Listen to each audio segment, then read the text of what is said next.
everybody, and welcome to the Absolute Football Podcast, Absolutely Lower League, the show dedicated to everything from the EFL Championship, League One, League Two, the National League North and South, and the Euros at the minute. I know it's not very exciting to talk about, but someone's got to do it. Someone has got to do it. But I couldn't do this alone, so I did bring some friends with me. First of all, though, I just wanted to say get well soon to our Uncle Nick, bless him. He was supposed to be on today, but he's feeling very unwell. So get well soon, Uncle Nick, and we hope you recover very, very soon and you feel better very soon. We love you. But of course, what a team. I'm really impressed by the team we have tonight. I really am. Claire, how are you and how's your week been? I am really good, apart from thinking it's Friday. I think I'm just excited because it's like Christmas Eve, getting ready to get rid of the Steernack and all his little cronies. How are you, darling? Do you know what? I'm really good, thank you.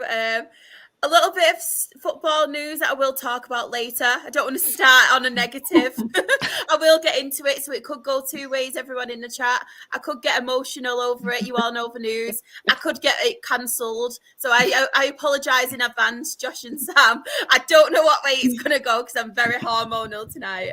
But apart from that, I'm very good, thank you.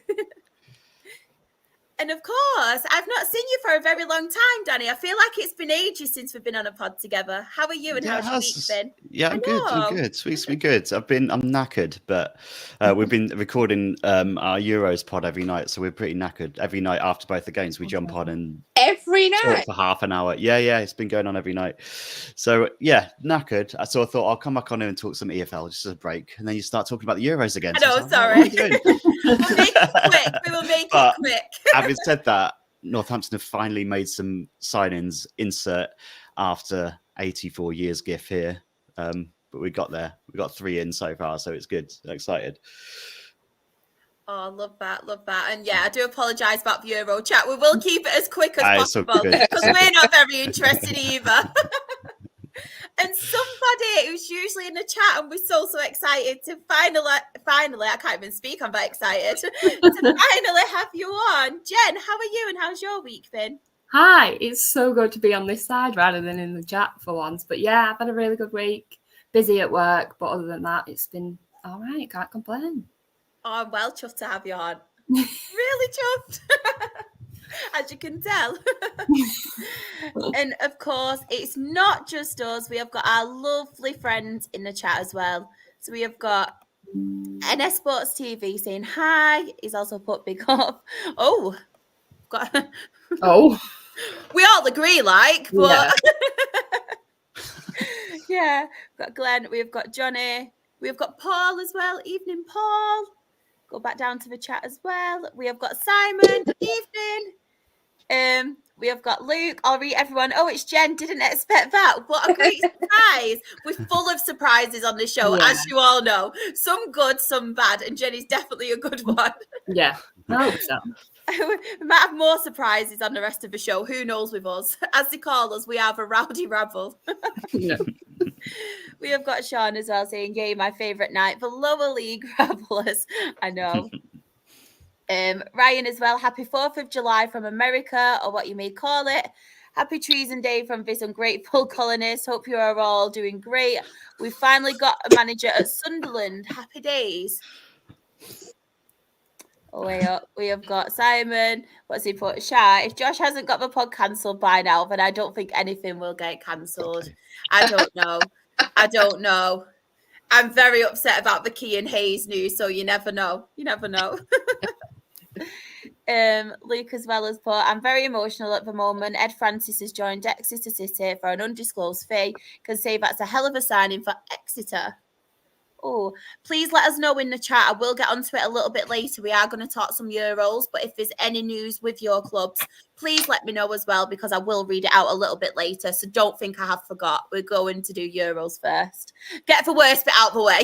Yeah. Alex put, Kieran couldn't be seen being happy about Newport. The moment signing started coming in, he had to disappear. I know. He just likes being miserable. So when something good actually happens, we can't find him anywhere. I think it I might be don't know what to do with my happiness about all these signings. Where's he from? John? It's from Newport. No, I'm just checking. Okay. Couldn't quite figure. You've got as well. Sean has put the gingerbread man is back and a playoff Yes. winner in Callum Morton. We're happy. I don't know whether I'm the gingerbread man or not, but Callum Morton is definitely one. I swear I thought we'd sign Matt Farley earlier. It was so funny. Imagine. And we have got as well Glenn coming in. He's made me laugh last week. But Gareth Southgate wears a woolly hat when he opens his fridge. Do you know what? That wouldn't surprise me. Don't understand that. It's cold. It's cold in the fridge. Yeah, meaning it's a bit of a He wants to be safe and yeah. protect his head from the cold of the fridge. I think that's what. Yeah. I love that one. Gareth Southgate wears armbands in the bath. That's my favourite so far. It wears what? Armbands in the bath. But yeah, of course, we do have to speak some Euros. So tomorrow, I mean, we've got two very, very good games. Well, we say very good games. They should be very good games. I don't know if they will. But first of all, we have Spain, Germany. I mean, on paper, that should be a very thrilling game. Spain, I don't know if anyone agrees, but I think they have looked the best so far in the tournament, the teams I've seen. Germany, I think they've played quite decent. Obviously, I know in the group stages, they did have some easier games, Scotland being one of them. I had to get that in there, sliding. But yeah, what do you guys think? I'll leave it open to anybody to kind of have their say about Spain, Germany. I mean, we're probably... You've got to think that because of the way Spain have played, I'd expect them to do well. But then you've got the fact that it's in Germany and you've got the majority of the support is going to be for the German team, isn't it? And the Germans, they always just seem to find a way of, scraping wins sometimes as well. I think they're good defensively, and you know what? I really love Cruz. I think he's my favourite. Yeah, and I said it on Monday night. I'm probably pretty, unique with saying this, but I quite like the German football team, and seeing as we're going to get absolutely pummeled by Switzerland, I'd quite like Germany to win. Oh, funny. Anybody else want to add to that? just don't write the Germans off as ever. I still haven't written them off from World Cup 2006. They might still win that.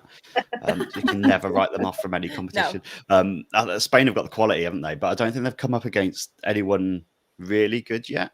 No. So it's going to be interesting to see what they do against the Germans, because obviously hometown crowd with Germany as well. That's going to play into it a little bit.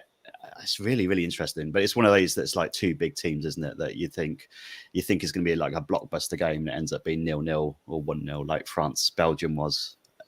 So yeah, it should be a good game, but you can never tell. I think having it in Germany helps the kind of atmosphere and stuff. But yeah, if Spain can come through this, then they'll win it. Yeah, personally. Yeah, Jen? I was going to say the home advantage for Germany is incredible with the support that they're getting while playing. But then I also think it could be quite a boring game. It could be a 0-0 and we go to penalties, and look at the draw, basically. When you go to penalties, how good are you really at penalties until you have to do it in the Euro? So my heart wants to say Germany, because I've really loved them to win it at home, but Spain are really good as well. I'm going to play a game now as well, for all of the... We did it on last week's, and I'm going to do it again this week. So anybody in the chat, please do get involved. But I'm going to do predictions on the games. So Claire, what is your prediction? I don't do predictions. Well, you have to. It's the rules. Can't do it. Okay. 11-7. You have to now. 11-7. 11-7. I hope it is now. After extra time. I don't really know. I'm going to say 1-0 Germany. Ooh. Is that in normal time? Extra time? Hey, come on. You've got a prediction out of me. Don't go that far. No, you have to say the whole shebang now. At some I need point a minute for scorer, everything. I'm joking. At some point during the match, Germany are going to score and it's going to finish 1-0 because the game's going to be decided by that goal. What the minute is? The game by a goal. Kieran's crystal ball's not made it this way yet. Oh, funny. Danny, what about you? I'm going to go 2-2, I think. Ooh. And then Germany to win on penalties. Oh, I love a penalty shootout when it's not my own. Penalties, yeah. Yeah, when it's not your team, it's great, isn't it? Jen? I'm going to say 1-1, and then Germany are going to win on penalties, I think. I'm really confident in Spain. I'm gonna go 3-1 Spain. I'm really confident. I know Germany have the crowd, but I just think Spain have looked very, very good. I'm really happy with that prediction. Honestly, you know the jinx teams, don't you? Yeah, true. I'll go for Switzerland as well. Switzerland are going to win 10-0. Watch that one actually be right. But yeah, Luke, this made me laugh as well. Watch it be a 0-0 scrappy game and everyone will turn the TV off during the 56th minute. Wow, very precise minute. I know. Do you know what's funny though about these Euros? And don't get me wrong, I have enjoyed watching them, but some of the teams you expected to be like brilliant, they haven't really. It's like France and teams like that, they've really surprised me because I thought they would be out there and really like going for it, but I don't think they have. So it's weird though, isn't it? Like when it's a different team, when it's France, you think, oh, they can turn it on at any minute. When it's England, you just think, oh, it's never going to happen. I don't know why it's like that. You just think other teams can click into gear quicker than we can. But it's Southgate, that's why. Yeah.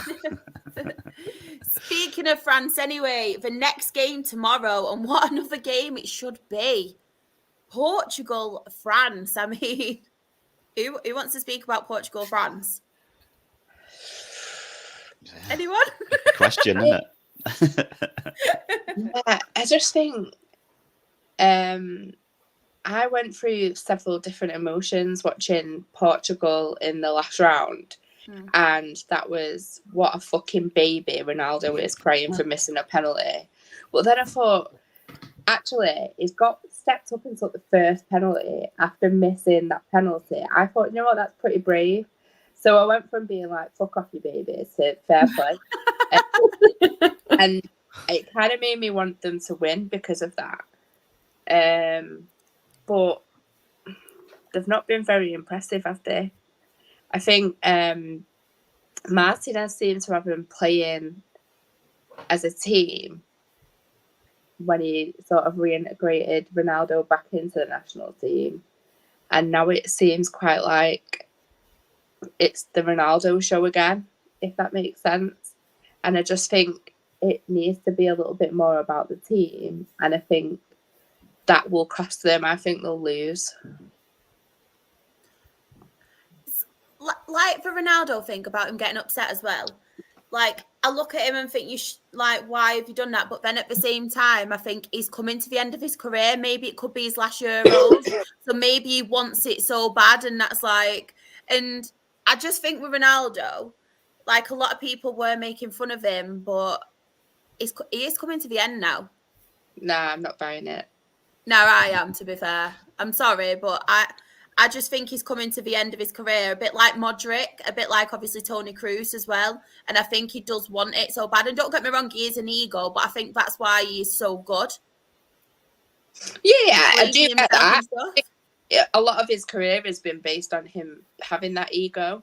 But all I mean by it is he is getting towards the end of the career and he's not Ronaldo from 10 years ago. He doesn't have the exact same prowess as he had back in that era.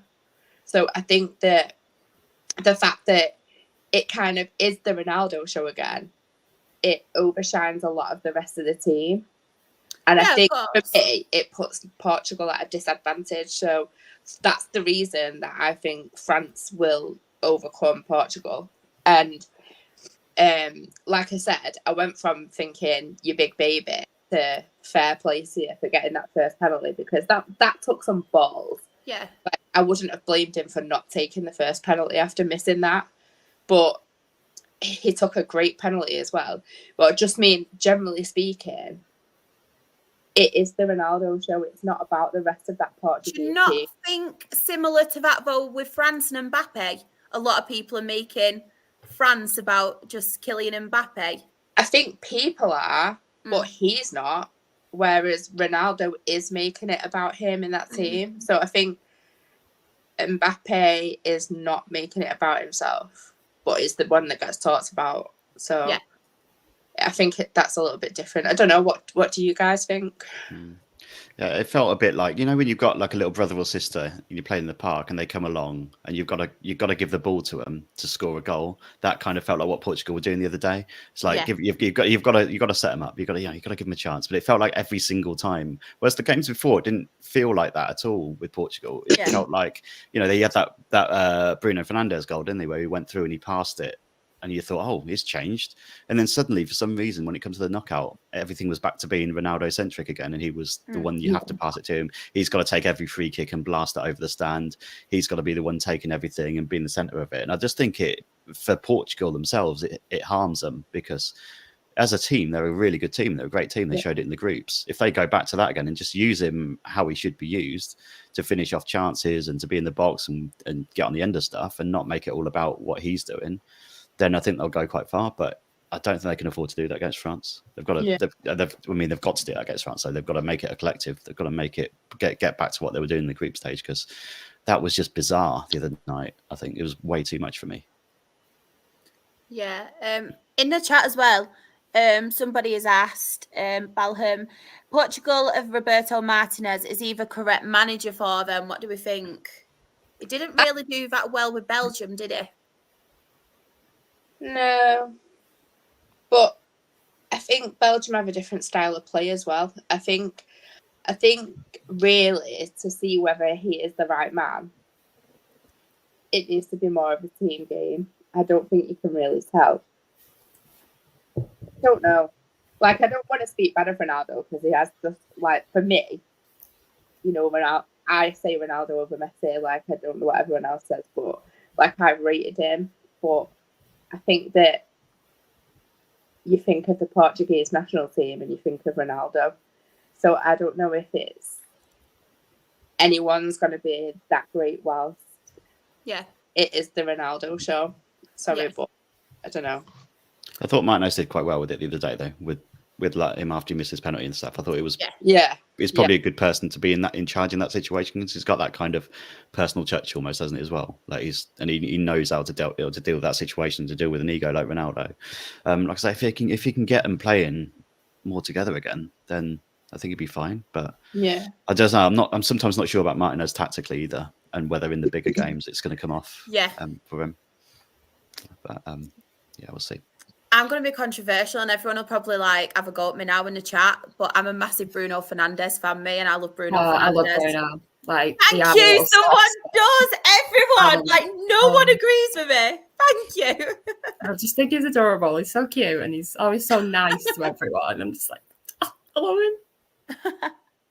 No, honestly, I love Bruno. And it is frustrating because, like you said, Claire, obviously it is the Ronaldo show, and I know how much of a great player he has been and a great servant to football. And he is obviously one of the best, if not the best, obviously with Lionel Messi and things like that.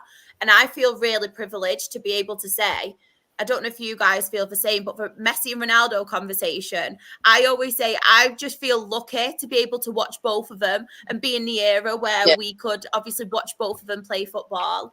And I agree, where I just think people in that Portuguese side aren't really getting the credit and stuff. It's like you've got Bernardo Silva there, you've got Bruno Fernandes, you've got all these quality players, and maybe it is the case. Maybe it will be their time to shine when obviously he does retire.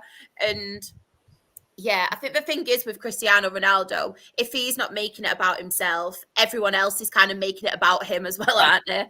So the limelight is always going to be on him and the spotlight. But Jen, from a France point of view, what do you reckon to France? How do you think they performed? And do you think they do have a chance against Portugal? Do you think they'll win?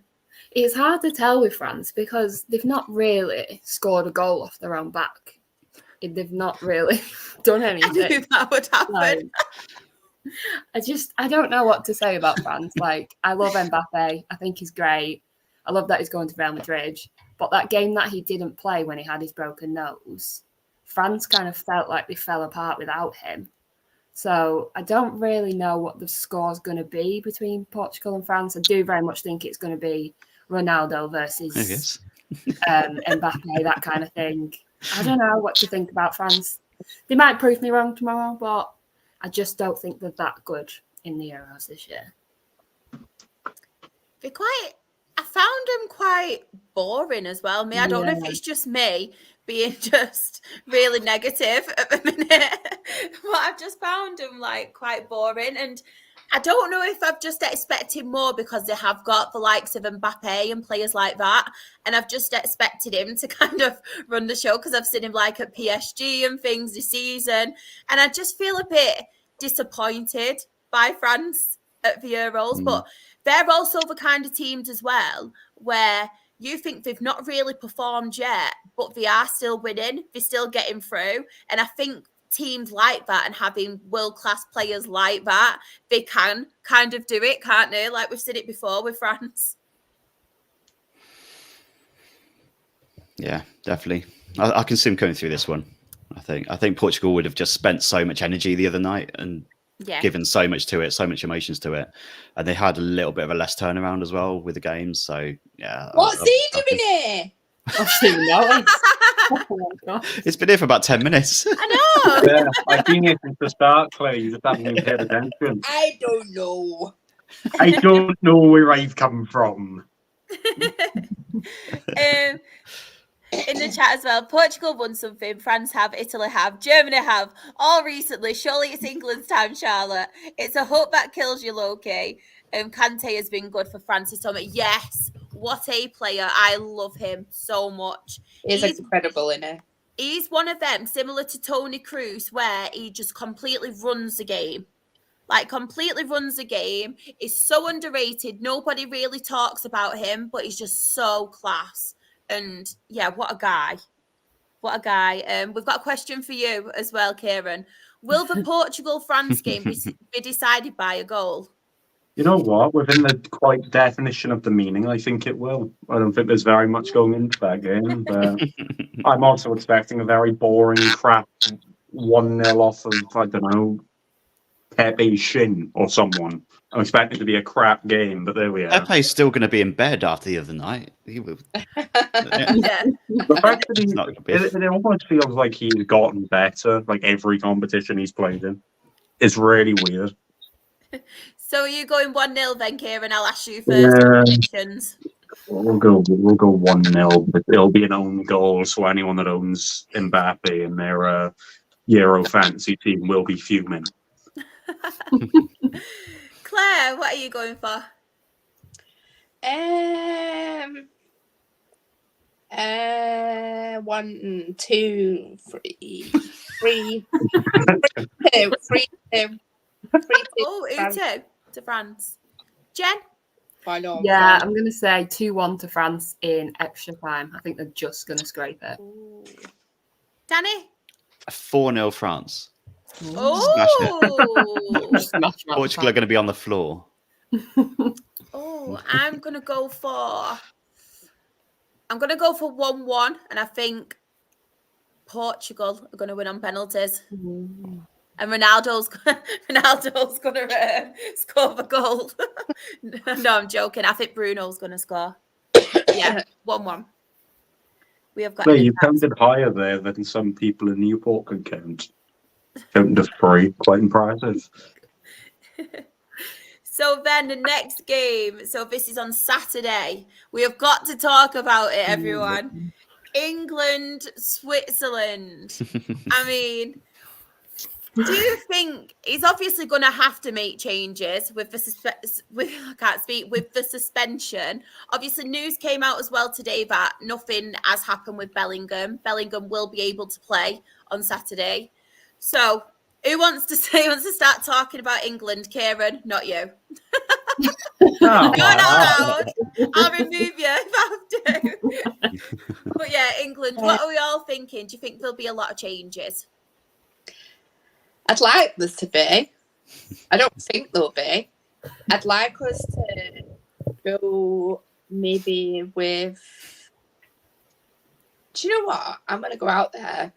I'd like us to go more with the style of play we were playing at the end of the match. So maybe some of those players that haven't been given much time, Ivan Toney, I'd like to see him be given a chance.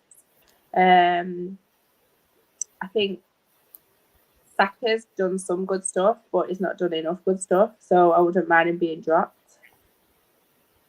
I think we just got to be bold, and more than anything, Southgate needs to give him some bloody freedom to enjoy themselves, go out and play the game that they enjoy, and just have fun with the mates on the pitch. Like, at the end of the day, like, for them it's a job, but they're stepping out there for the country. And I'd like just to see them give them more freedom to play their own game, to stop being played in the wrong positions. But it's Southgate and I can't see it. So regardless of anything, I'm going for a Switzerland win. You can tell we're on the EFL podcast that it's like, just stop messing about. Just lump it up there. Get it up there. Get Tony on. Get Kane on. Big man, little man. Get it to the wings. Cross it in. Done. There we go. All I question of England is why aren't you playing a 4-4-2? I'm just saying, get Dyche at the wheel. You don't have a right to talk, because the other day when we were getting beat, you were finding it hilarious and good. I was finding it. So, I'll tell you one thing about that game. Missing when England won, absolutely went missing. We were like, anyone seen Kieran? Hey, none of you said that in chat, within all credit. To be fair, I chucked it in every single group chat I was in, and my phone was pinging at full time. Yeah, but I'm a white. No, I was very pleased with my winding up for about 94 minutes. I loved it, but I was in McDonald's when Bellingham scored that goal, and I have never seen McDonald's workers be so happy and jumping about. There are full-on limbs going on in this McDonald's, chips being thrown everywhere. There's drinks on the floor. It was mental. Scenes. I was sat there in the corner with my strawberry milkshake, just sad. Just sad. Sad because your best captain that's retired a few years ago is actually English, and half your team are English, and you still can't qualify. No, Gareth Bale was born in Cardiff. Where was Ashley Williams born? He's not our greatest ever captain. Well, he is actually my, let's be honest.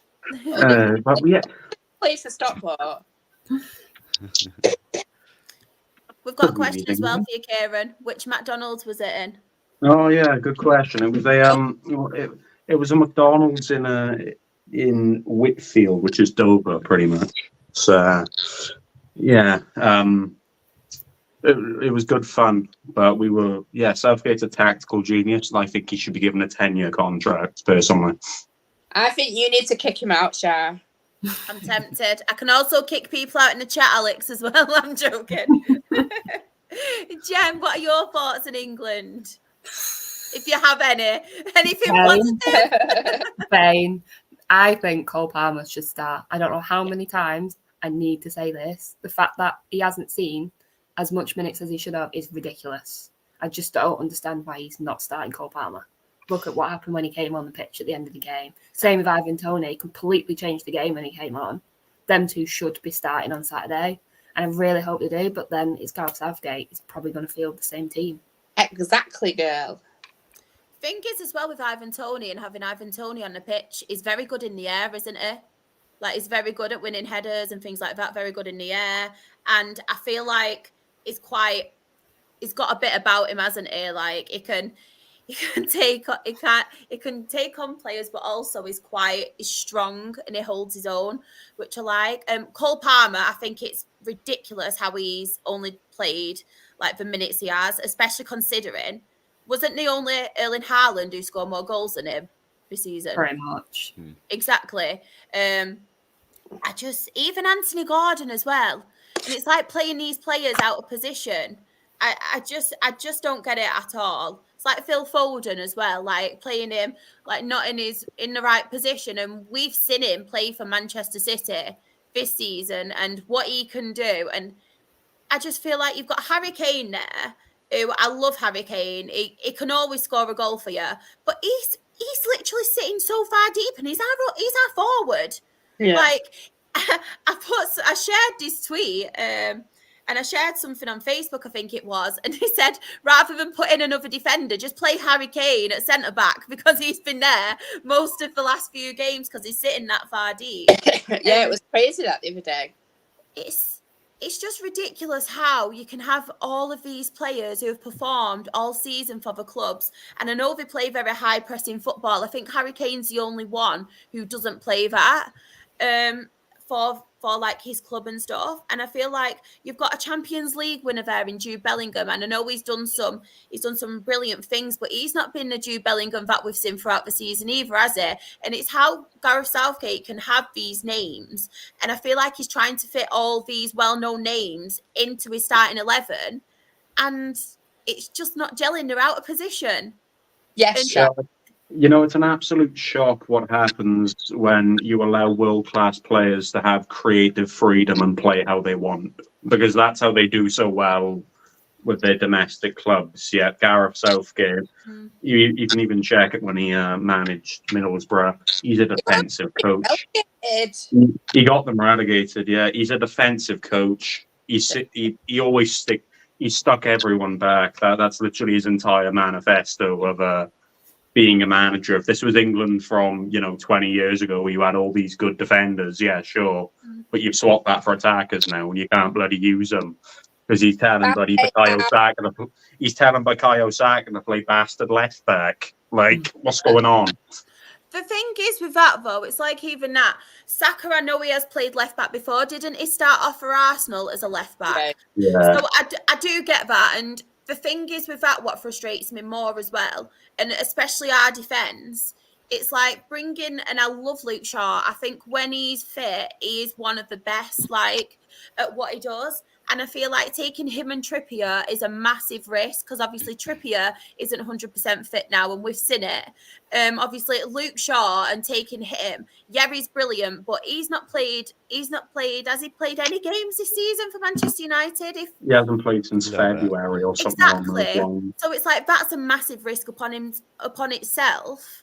So I just think you've got people there who could have came and could have like shown like what they're capable of in that right position. Whereas now you've got Bukayo Saka, and as much as he can obviously, and he is capable of doing it. We've seen him do it before, but he's not really playing in his right position. And I feel like the same with Trent as well. And the thing is with Trent, he was made to be the scapegoat. And I do feel very sorry for him because I feel like he is a very good player. He was playing out of position as well.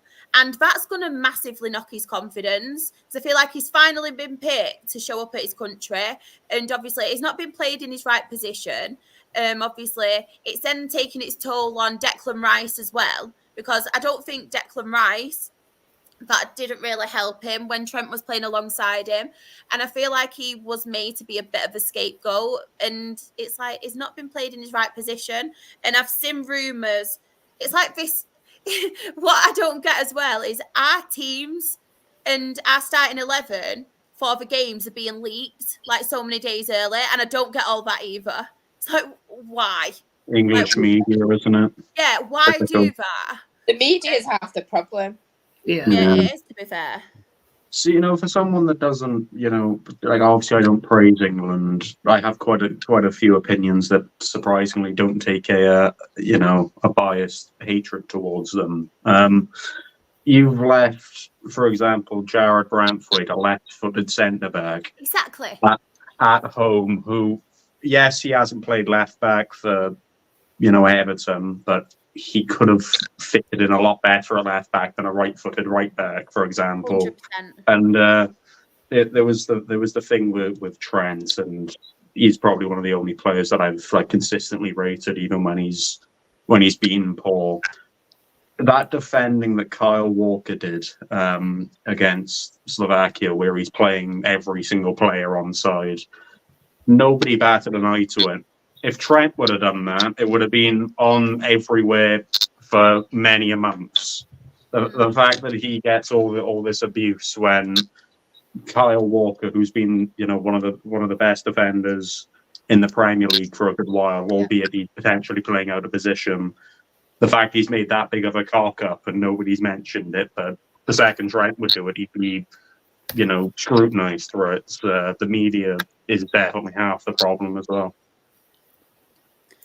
As well, just with this, Luke, I think the thing is with Harry Maguire, they left him out, and I think Harry Maguire actually came out and said it's a reoccurring, is it calf injury that he's had? Yeah. So I think that was one of the reasons, to be fair, or I think it would have obviously been part of the starting 11, but England. Yeah, you'll bring an injured Luke Shaw though. You'll do that. Right, I'm gonna go around the room now, Claire. England, Switzerland. now. I'm not doing it. Here we go. 2-0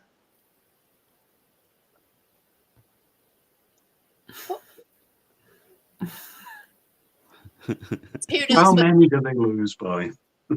If the players are given the freedom and they're allowed to play as they enjoy, as they can, I'd rate us to win. But that's not going to happen, so I'm going to say 2-0 Switzerland. Jen? Fuck off, Kieran. That's my exact prediction. When I said 2-0 Switzerland. It's actually gone. It's gone. I've been moving Yeah, for this okay, start. or remove her hand. I said 2-0 Switzerland and he went. Jen, what about you? It's so difficult, but I think we're going to scrape it in extra time. I'm going to say 1-0 extra time. Cole Palmer's going to score. I like it. Danny?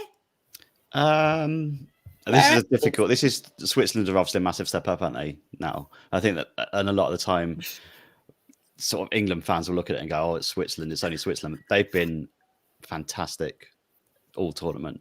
This is a really difficult game, but I think I'm going to go England 2-0. I think this is the day. This is the game we step up. It's going to be free flowing. It's going to be pass and move. John Barnes is going to be rapping about it afterwards. I love it. This is the moment. This is it. Maybe. Who knows? I'm going to go 2-1. Because I think they will score, to be fair. But 2-1. And who do I think will score? I've got to say the man Jude, because I just love Jude Bellingham. And I actually think Ivan Toney might come on and score. So I'm gonna go for that. And we will swiftly move on to the next game. Kieran, you will not have a prediction. We are not letting you. I've seen it in the private chat. I know I've seen it in a private chat. That's why I'm not saying it. So Netherlands-Turkey is the last game. So what are we all thinking for that?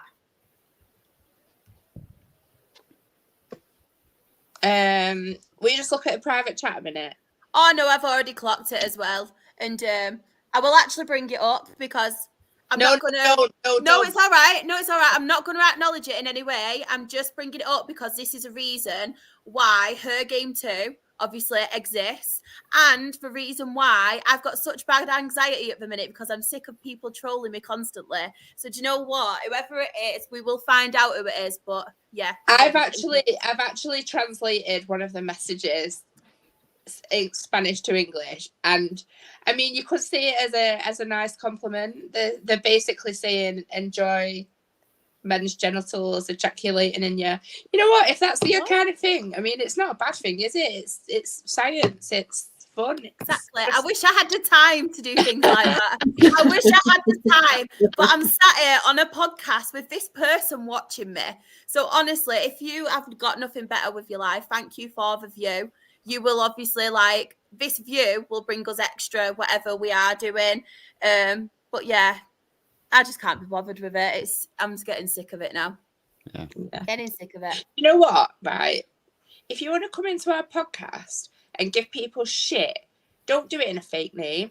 Be yourself. Because we'd like to come and look at your page so we can tell you what an absolute fucking dickhead you are. Get the fuck out and don't come back. Oh, honestly. Go on, do you know Claire. what? I would actually love, and I'm sorry to bring it to attention, but I would actually love people to come in here as themselves and tell me what they think of me, because I would actually respect you more coming in as yourself and telling me this. But you're not, because they're just pathetic. But I honestly, it's a compliment that they are spending their night coming into my stream, and even though they are talking and saying the most rubbish things and coming out with the most crap, they are spending their evening watching me. So must mean I'm a queen. He's the winner. Not fucking queen. Just stop. Obsessions. If people that's watching now, just stop it. Just fucking stop it. Get a fucking life, man. That's all right, guys. Obsession can be a negative thing, all right? Especially in this context. Grow up a little bit. The thing is, though, what's great, we benefit from them coming in listening to views. Yeah, it's annoying that they're coming in saying things that we don't understand and we have to translate, but we are gaining something from it. That's an extra view at the end of the day. I hate to be that guy, but also putting comments into YouTube chats boost it as well. So, and all I'm saying as well that people might think they're anonymous, but they're not actually anonymous. People can find out who you are, so they'll feel you.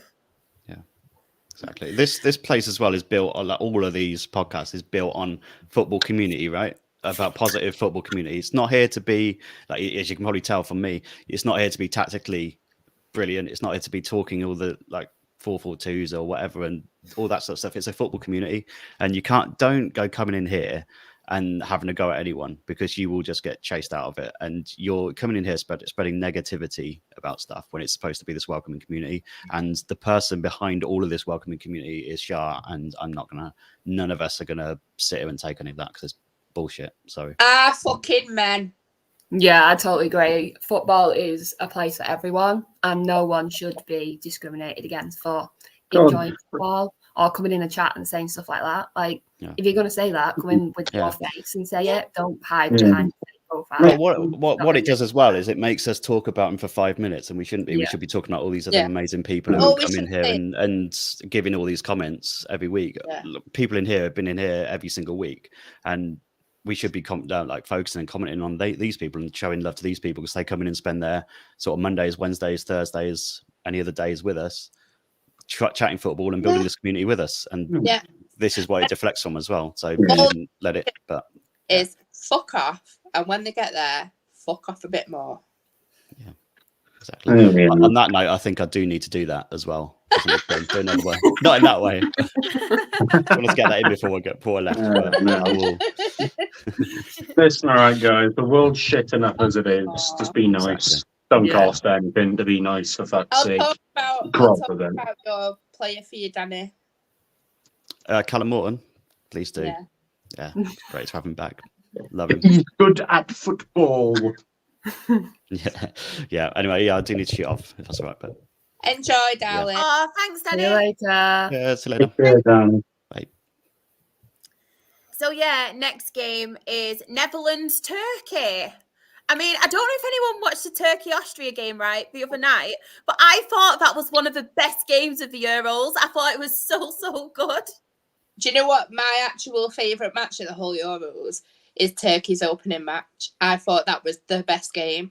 They just played like they were having a kick about with their mates. They played brilliant football, but most importantly, they enjoyed what they were doing. And I thought, that was my favourite match of the whole lot. And second was Austria-Turkey the other day. I rate them a lot, and I think they're going to win. That's my prediction. My favourite game of the Euro so far has to have been Spain-Georgia. I think that game was absolutely phenomenal to watch, and to see Georgia score first and whatnot and have that celebration was really nice. And given the struggles that nation have had with qualifying to international tournaments, it was nice. But then you have the the added bit of Spain actually being brilliant at football and playing this almost Barcelona-esque passing stuff, which is just really entertaining to watch. But I predicted Austria to actually be one of the finalists, so I'm not very happy with Turkey as subsequent, but they were really good in all fairness. So I think they'll win it as well. What do you reckon, Jen? I love Georgia. I really wanted them to go far because it must be amazing for their fans to be there and experiencing that. And obviously scoring first is unbelievable for them. So I was so happy for them. And I just think a team like that deserves a moment like that. And for the fans, they're going to remember that for a very, very, very long time. And it's probably memories for a lifetime now. And you can't like escape that. Definitely. You can't take that. You can't take those kind of moments away, you know, even though the subsequent was that they lost and they went out, the fact that they were there. And if you read up on Georgian football history, it's really dark for a lot of it. You know, they really struggled to get to any European championships. To actually get there and get out of the group stage and give Spain a good go, who were one of the favourites, was nice. But yeah, I'm fuming with Turkey because I predicted them to be underdogs or dark horses in the last Euros and they were shit. I didn't expect anything of them now, and they're at the quarterfinals after beating the team that I thought would get to the final. And now they'll probably get to the semi-finals as well. So I think they're actually bad in the Netherlands. What do you both think about the Netherlands-Turkey game? What do you reckon will happen? I think it's going to be a good game. I think it might be a tight game, but they're both incredible teams, I think, and they've done really, really well in this tournament. The Netherlands fans are unbelievable. I think they're probably the best set of fans that have come to the Euros. They're proper involved, proper behind the team, proper making noise. And it's just incredible to see fans like that. But I think Netherlands are probably, I don't know which way it's going to go. It could be a 2-2 draw and penalties, or it could be a 3-4-0 either way. It just really depends what happens with both teams and how they come out on the day. Yeah. Well, Jen, you can't be saying that the Netherlands have the best fans because Scotland had that trophy. God, they had that trophy, didn't they? Definitely. It's not just England. It's not just England. I wind up, right? Shah, what do you think about Netherlands and Turkey? I want to say Turkey, but I just think Netherlands will have enough. I'm going to go 2-1 Netherlands. Also in the chat, would England be happy to play Turkey more if this is meant to be? Yeah. You just got to beat it who you face, haven't you? Yeah. I don't really care. I think I'm probably care because I can't see us getting through. I think Netherlands and Turkey are both difficult teams to face for different reasons. Anyway, you've got Netherlands that are renowned to have that really good back line, and Turkey, as opposed to 4 years ago, they've got a squad now that's mixed with that experience, and like Çalhanoğlu, for example, and they've still got they've got Goulet now, who's probably one of the up and comers that you'll expect to be playing top European football in a year or so. So I think they're both difficult teams to face, regardless. I don't think either team should England get through. I don't think either England will be happy to face either of them. I don't really know what to say about Euros now. Should we move on to EFL and National League? Netherlands gets smashed 4-0. That's my prediction. So, EFL and National League news. So, who wants to go first talking about their club? I don't want to, you see, so I'll happily sit back and listen. Have you seen who we've signed this week? Go on, tell us. We signed Corey Adai from Crawley. Like, I think he is an amazing goalkeeper. And obviously, you will all know, even in the chat, I am very much a Ben Hinchliffe fan. He's been with us 8 years since the Conference North. I love him to pieces. But it's the first time we've signed a keeper that I think could be the replacement. And we've signed a few. And I just think he's young and he's got such good potential to keep on growing. So it's again another, I mean, he won't do what Ben's done, but it's another keeper that can progress with us. I've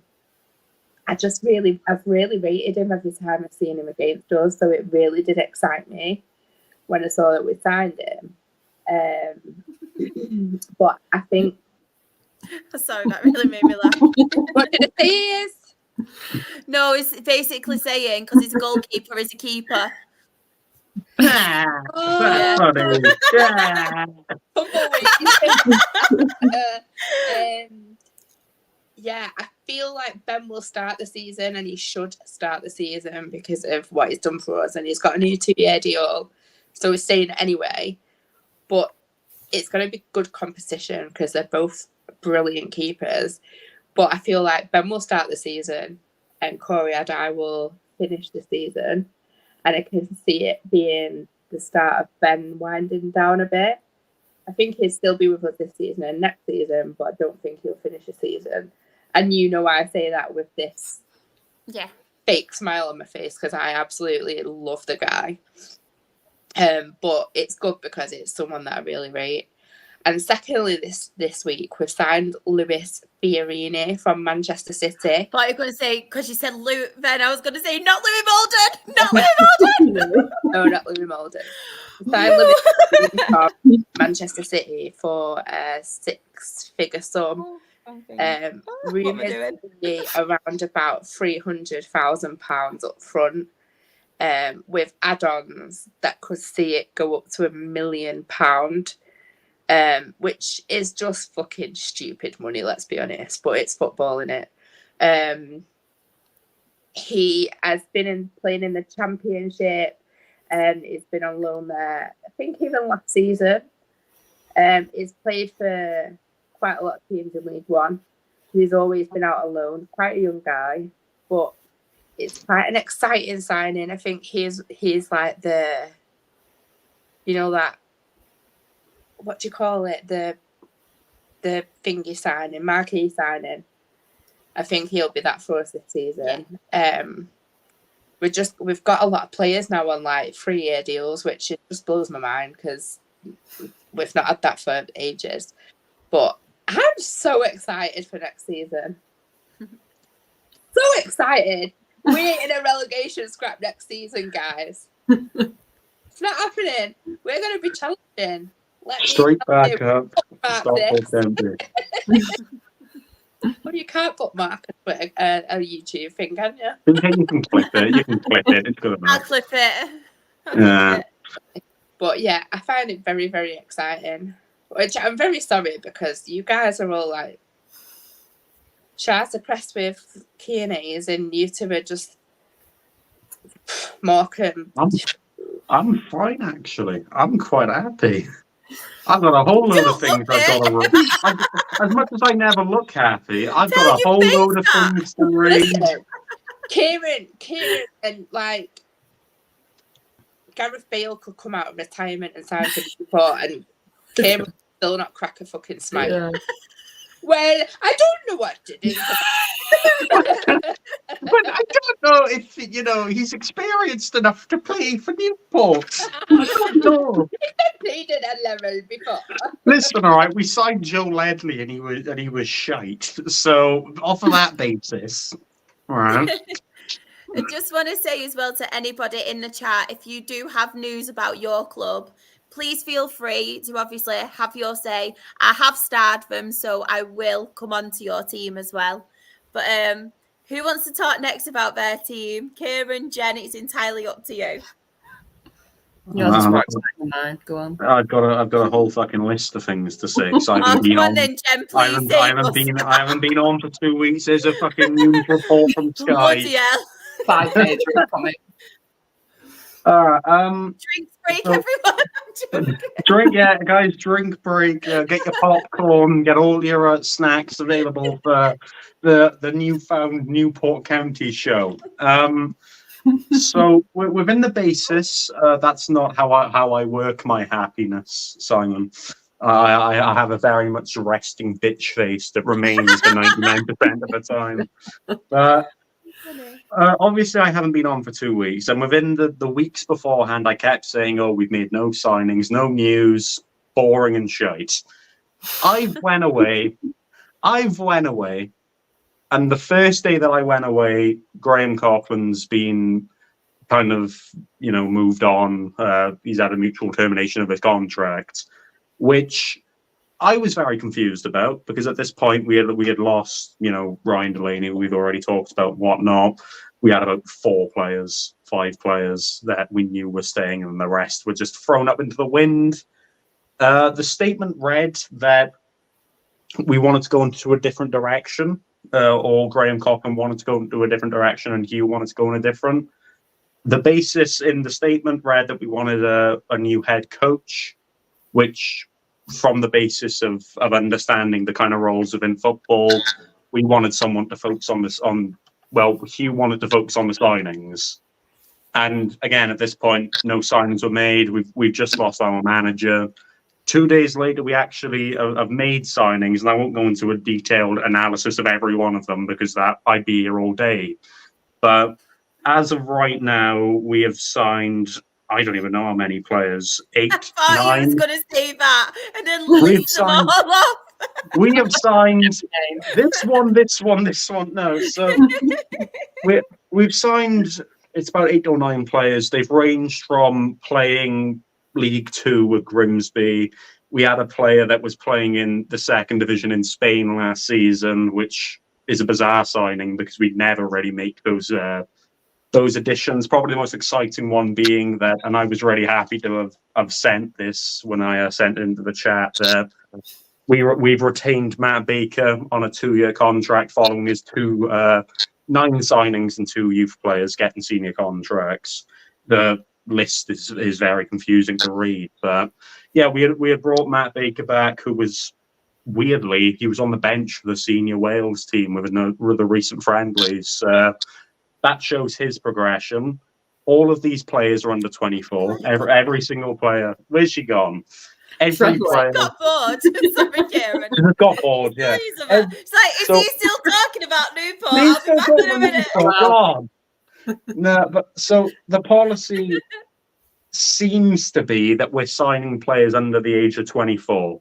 And the initial agreement is we're signing them on 2-year contracts. My thought process is we very much bring in the kind of philosophy, if you want to put it that way, that almost like what Rochdale used to do, develop players, sell them on, that kind of thing. It seems we're going down that route, which I'm really excited about, because I think it's the most sustainable and reasonable way to run a football club. And obviously we had the news about the academy and whatnot. We've had 2 players that have now signed contracts on a permanent basis. And the probably most exciting thing about what all of these players are saying in their interviews, and these could be empty comments, you expect these kind of potentially players to say this kind of stuff, but every single player has mentioned that what Hugh is selling the club as is really good. He's putting the club in a positive light, and he's saying that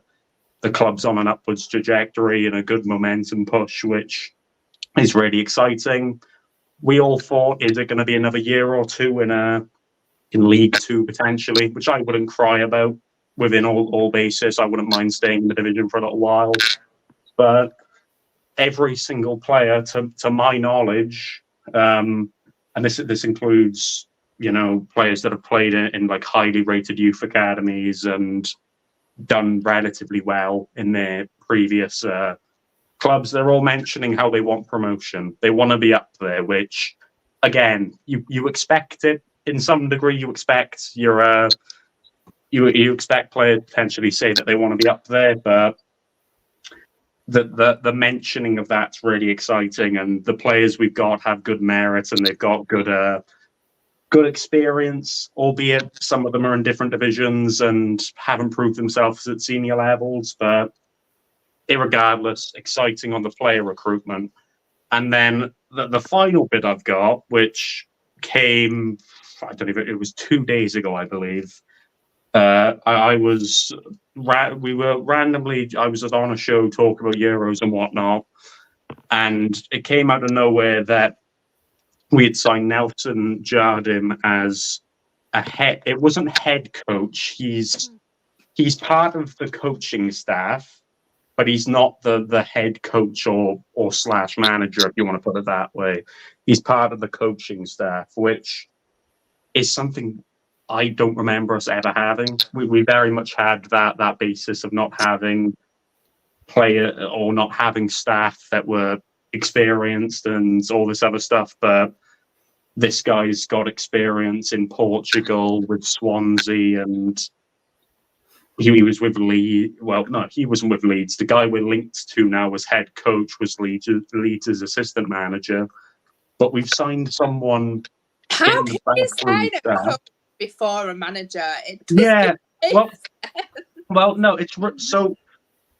I also got very confused about this. I don't remember the name of the guy we're currently linked with, because his name always pops out of my head. But all of a sudden, the Nelson Jardim guy had come up, and we had thought, all right, we've looked away from this guy. We're signing Nelson Jardim as head coach, but he was announced as joining the coaching staff, which I question is the current head coach slash manager.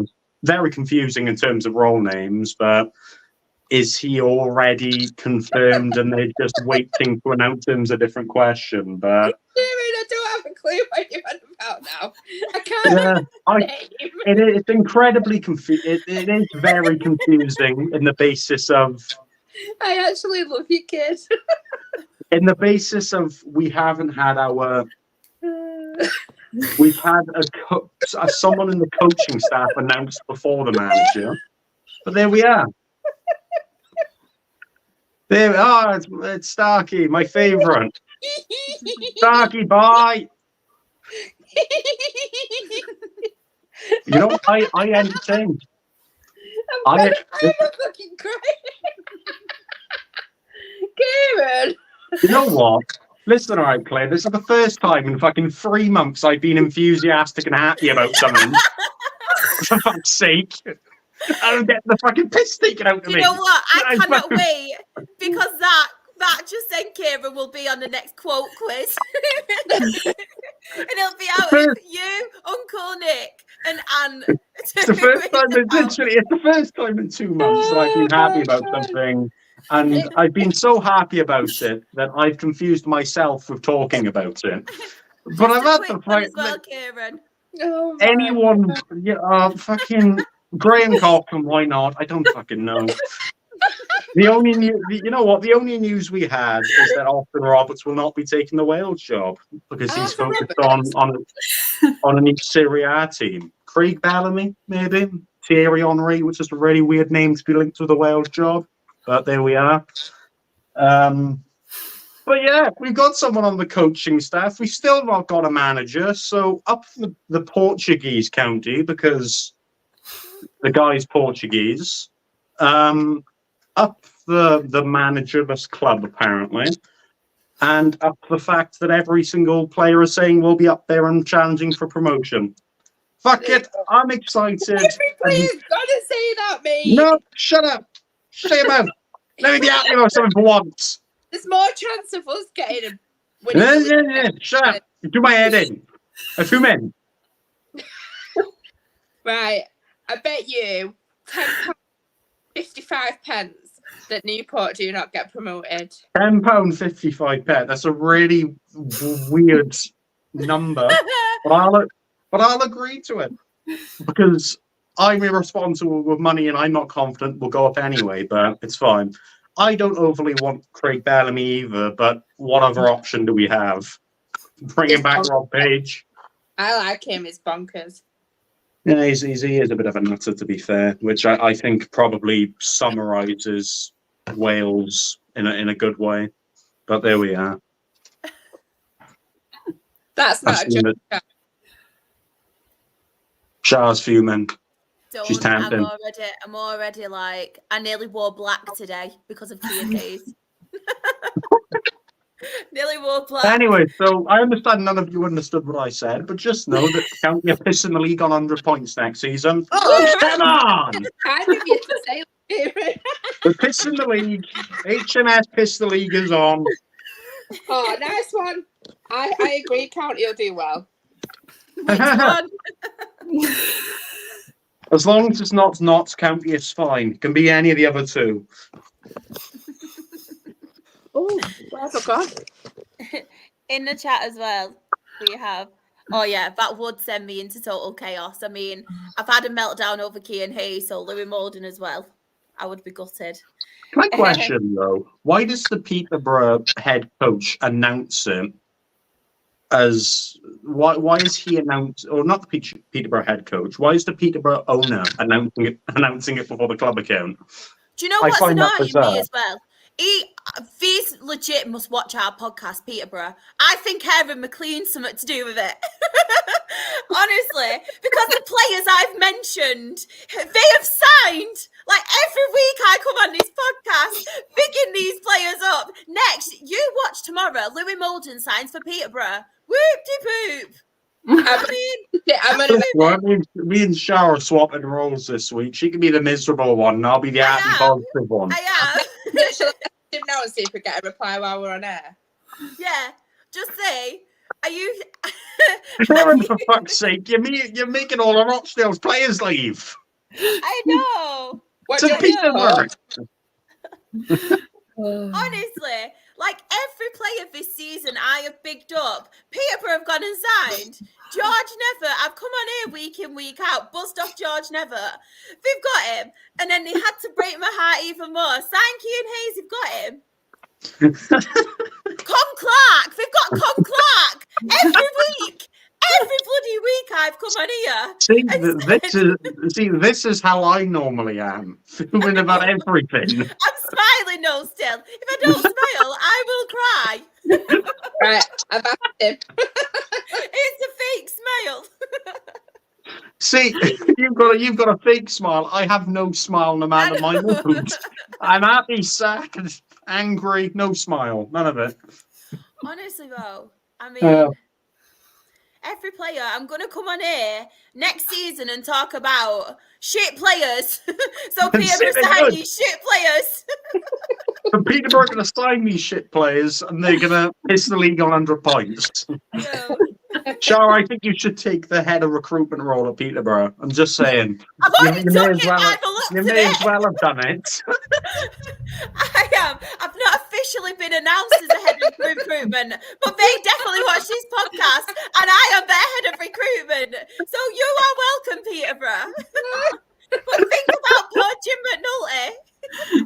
Darren McCann. Jim McNulty sat there fucking punching the wall. Honestly. But do you know what? I didn't think anything of it. And then after they signed Cian Hayes, I was looking through the players they've signed. I was like, I spoke about him really highly. I just spoke about him. And then I turned around and I was like, I was talking to my sister. And I was like, I swear if these lot get Louis Molden, they have been watching this podcast.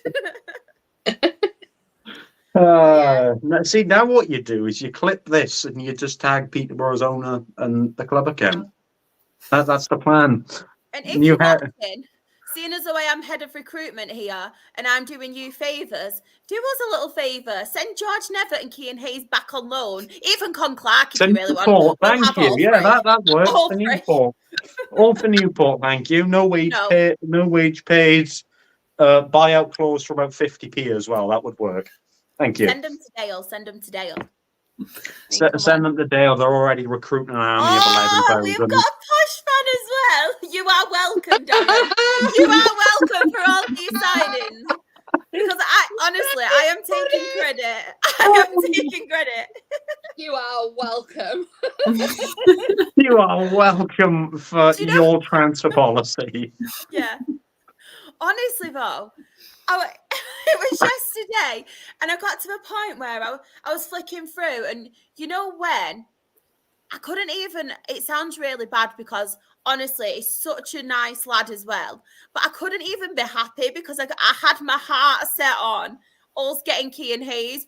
We're selling all these players to buy Kean Hayes. So when I saw that, and I couldn't even watch his video message either. I saw his little face and I was like, no, I can't even watch it. Do you know what though, Shah? Like I said to you the other day, I don't think he's capable of League One at the moment. So you should see that as a bonus because you could re-sign him on loan On again. a loan again, and he'll break your heart in 12 months' time. Thanks.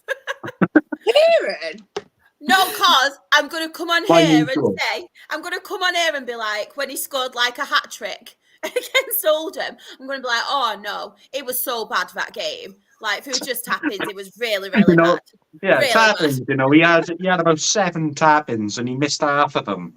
The worst hat trick I've ever seen. Worst one. I mean, we'll have to keep him because it was a worse one. But honestly, it got to a point, like I said, I was looking at these and then I looked at his video message, like his little face, and I thought, no, I can't even watch it. Can't even watch it because it will make me upset. And then, yeah, this is how he's got me. This lone player. It wasn't even our player. It was a lone player. And this is how it got me because I just had my heart set on it.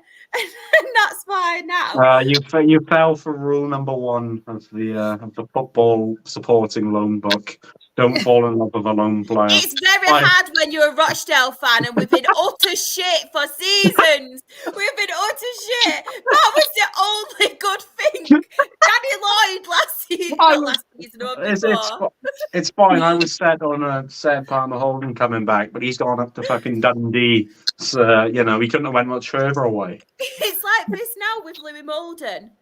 I know full well he's going to go to an EFL club, but that little part of me is like, that money we could have got to buy Kean Hayes, hopefully we'll spend it on Louis Molden because we've not got a goalkeeper, and then guaranteed we'll end up getting either a shite goalkeeper or we'll get one on loan.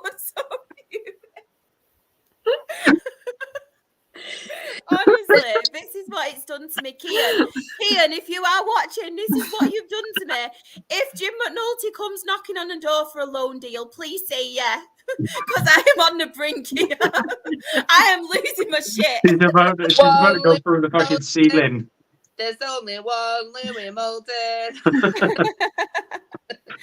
Honestly, everyone's saying don't fall in love with a lone player, but I bet every single one of you have fallen in love with a lone player before.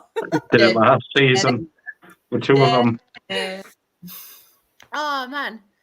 Do you know what? While I'm on the subject of Rochdale, sorry, Jen, I'll also mention as well, obviously, news came out as well in an interview with Jim McNulty. It's a 3-part interview. In yesterday's, it was the second part that Cameron John won't be renewing his contract, which I am quite gutted about, to be honest. I thought the season we got relegated, he didn't really perform. He wasn't that good. And then last season, he really did prove himself.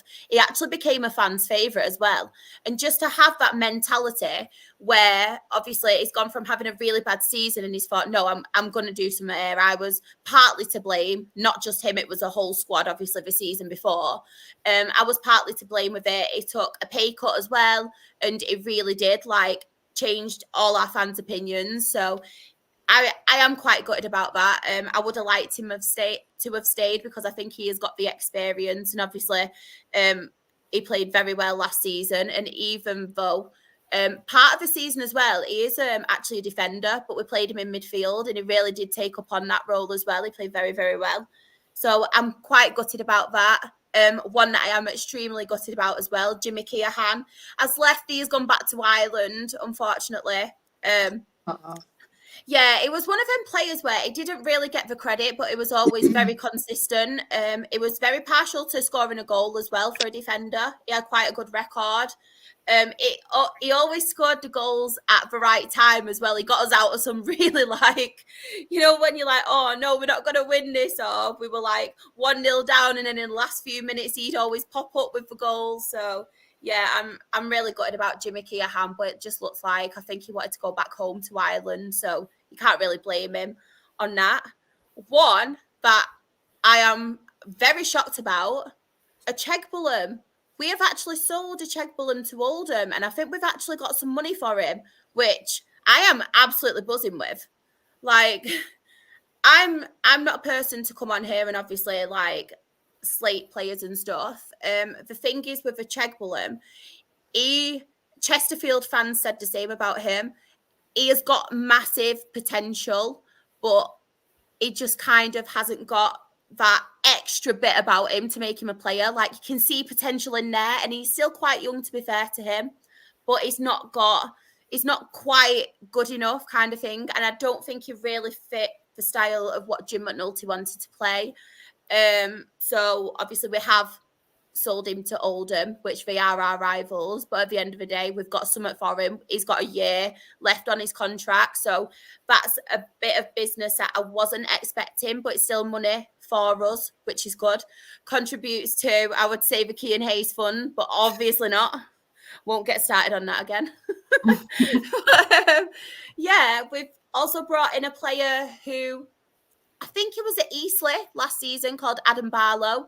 He was part of Manchester United's academy and stuff as well, which is obviously quite good. We've got quite a good relationship with Manchester United's academy. I think the thing with when he was at Eastleigh was it didn't really fit their style of play and the formation and the style of football they obviously wanted to, but it's kind of perfect for Jim McNulty and the style of football we play, so that's very promising. But yeah, I'm hoping we do get a goalkeeper soon, because we've not got a goalkeeper. We've signed Brad Kelly, who has been at the club since obviously playing in our academy. I don't think, bless him, he's quite good enough to be our number one yet, and I think that's just due to lack of experience. He's not really had that shot of first team football, so I don't think it would be fair to kind of throw him in at the deep end. And when we have seen him last season before his bad injury, I just don't think he was good enough at the moment. But I think that is due to lack of experience, and he's still quite young. So I'm hoping we do get a goalkeeper. But yeah, I think the signings we've made so far have been quite decent. We're quietly going along our business. As I've mentioned as well, George Nevitt has gone to Peterborough. Not gonna get onto them again. I'll just leave it at that. But I think if we do make a couple more additions, we'll have quite a decent team. I'm very, very happy with the business. We start, obviously, we've come back to pre-season training on Monday. We've got a few friendlies lined up as well. I think we're going to have obviously a few trialists, so that should be interesting to kind of watch them. But yeah, see what happens, and hopefully we'll get a loan signing too, mentioning no names. Seeing who's. If you're watching, Darren Ferguson or any of Peterborough, because I actually am convinced you are watching. Hi, first. Even Kian. Hi. Yeah, even Kian. Even Kian, if you are watching, hi, by the way. Sorry about my rant earlier, but if you do get the opportunity to come back to Dale, please do, because we need you. And if we do get you back, I'm very convinced we could get playoffs. Like, I'm very confident. Pistol League will be on. I'm not that confident. Our little bake you your favourite cake every week. Really will. Every week. I'll even do a healthy option if you need me to. I'll do anything. I'll do anything. Not anything. Not anything. Retract that statement quick before it becomes weird. Retract the statement. Yeah, I'll get you ice cream. I'll cook you your favourite food. I'll do your shopping. I'll do anything. I'll clean your other, but there's limits. I'll clean your football boots. You'll clean out your cat splitter tray, everything. I will. I'll do everything that I've just listed. First of all, I've heard you've got fish. You'll have to clean out the fish tank as well. I will. I'll walk you, dog. Anything right now. But yeah, that's everything that's happened at Rochdale. It's not actually been the most interesting week, but because of my run, I made it quite interesting. So I think I might have to resubscribe to the Rochdale rant. I enjoyed that. Yeah. So Jen, I'll let you talk about Morecambe while I have a breather and drink some water because my throat is really sore now. That's it. You got no voice left now. I generally don't know what to say at this moment in time. We are in the shit, to put it bluntly. 2 weeks ago, he went on TalkSport, Irona, saying that he would have a sale within 2 weeks. That 2 weeks has been and gone. We've had no contact, nothing. He keeps saying, oh, I'll have an update. Last Tuesday, he said he would have an update. Didn't reply to our trust. Then something else happened and they kept sending emails. Wages were paid late again.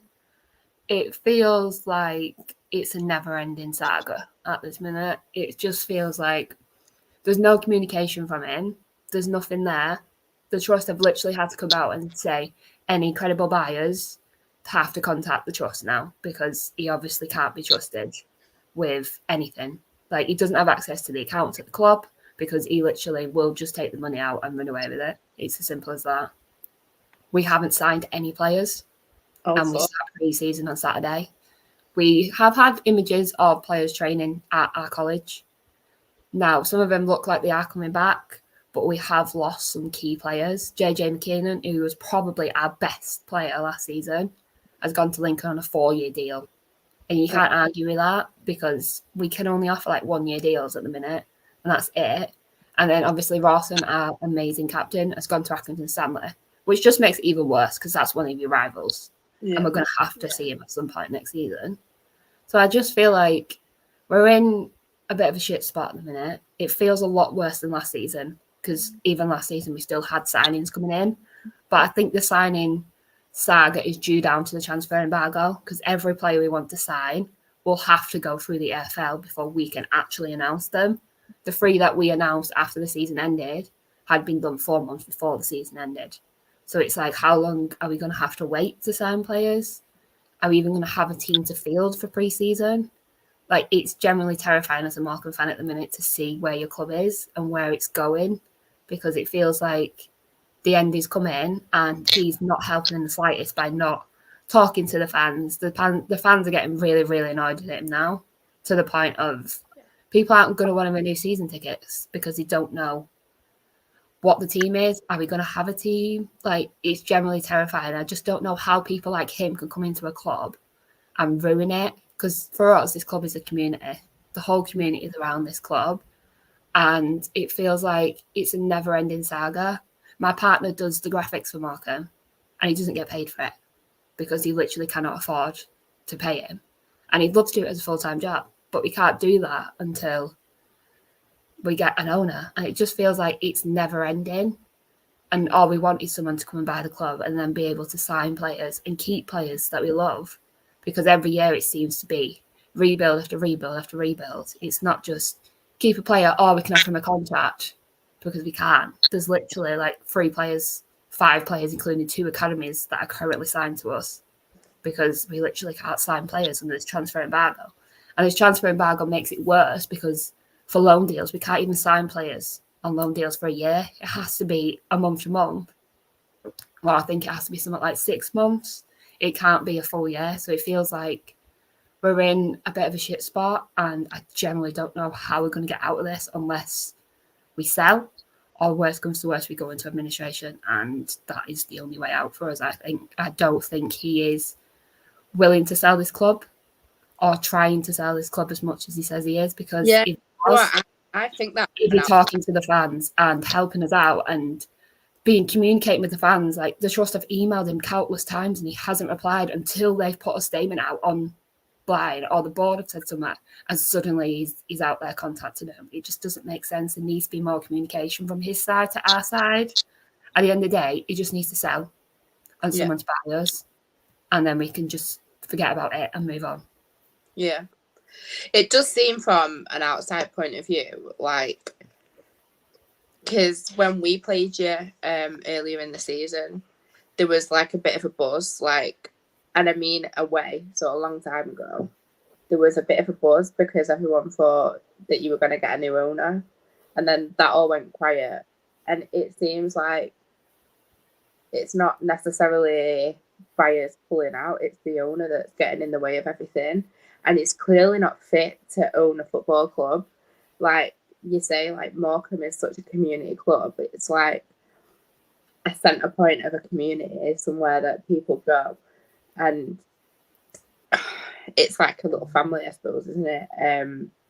And for him to continue to do what he's doing, like, it's not right. But for the fans, it's just not fair. Just fuck off. Yeah, we want to like protest and we want to do things, but by protesting, it's harming the club. It's taking away money from the club. We can't just go on the field and protest or throw tennis balls on the pitch, because then that's taking the money away from our club that we desperately need at the minute. And it just feels like no matter what we do, it's not enough, and he's not seeing that. Like, he's saying there's 4 deals on the table, but where's the proof for these deals? Where's the proof that they have actually come to you and said they wanted to buy this club? I just feel like he doesn't want to sell. He wants to see how long it can last. And I generally think he's waiting for us to go into administration to actually sell it and see what turmoil would be in after that.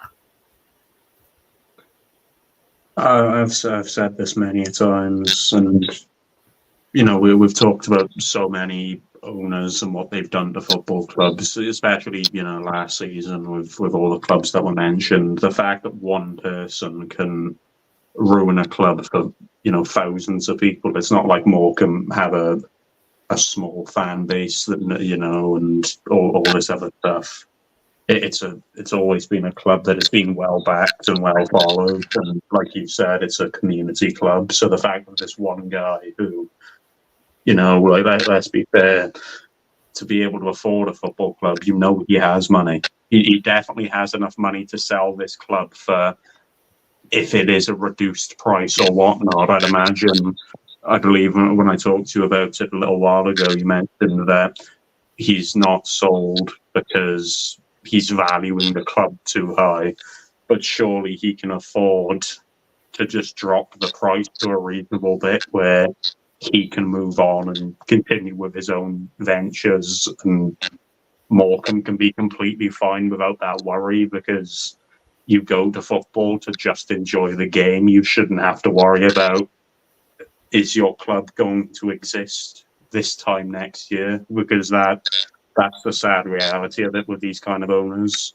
If you get to a point, you know, where we've started the season and you don't have enough players who can play, you know, it could be that point where you have to go into administration just to get out of it, and then it almost feels like that history is being erased and it's being all started over, which, you know, has gone over many hundreds of years. So I just don't think it's fair that one person can do that.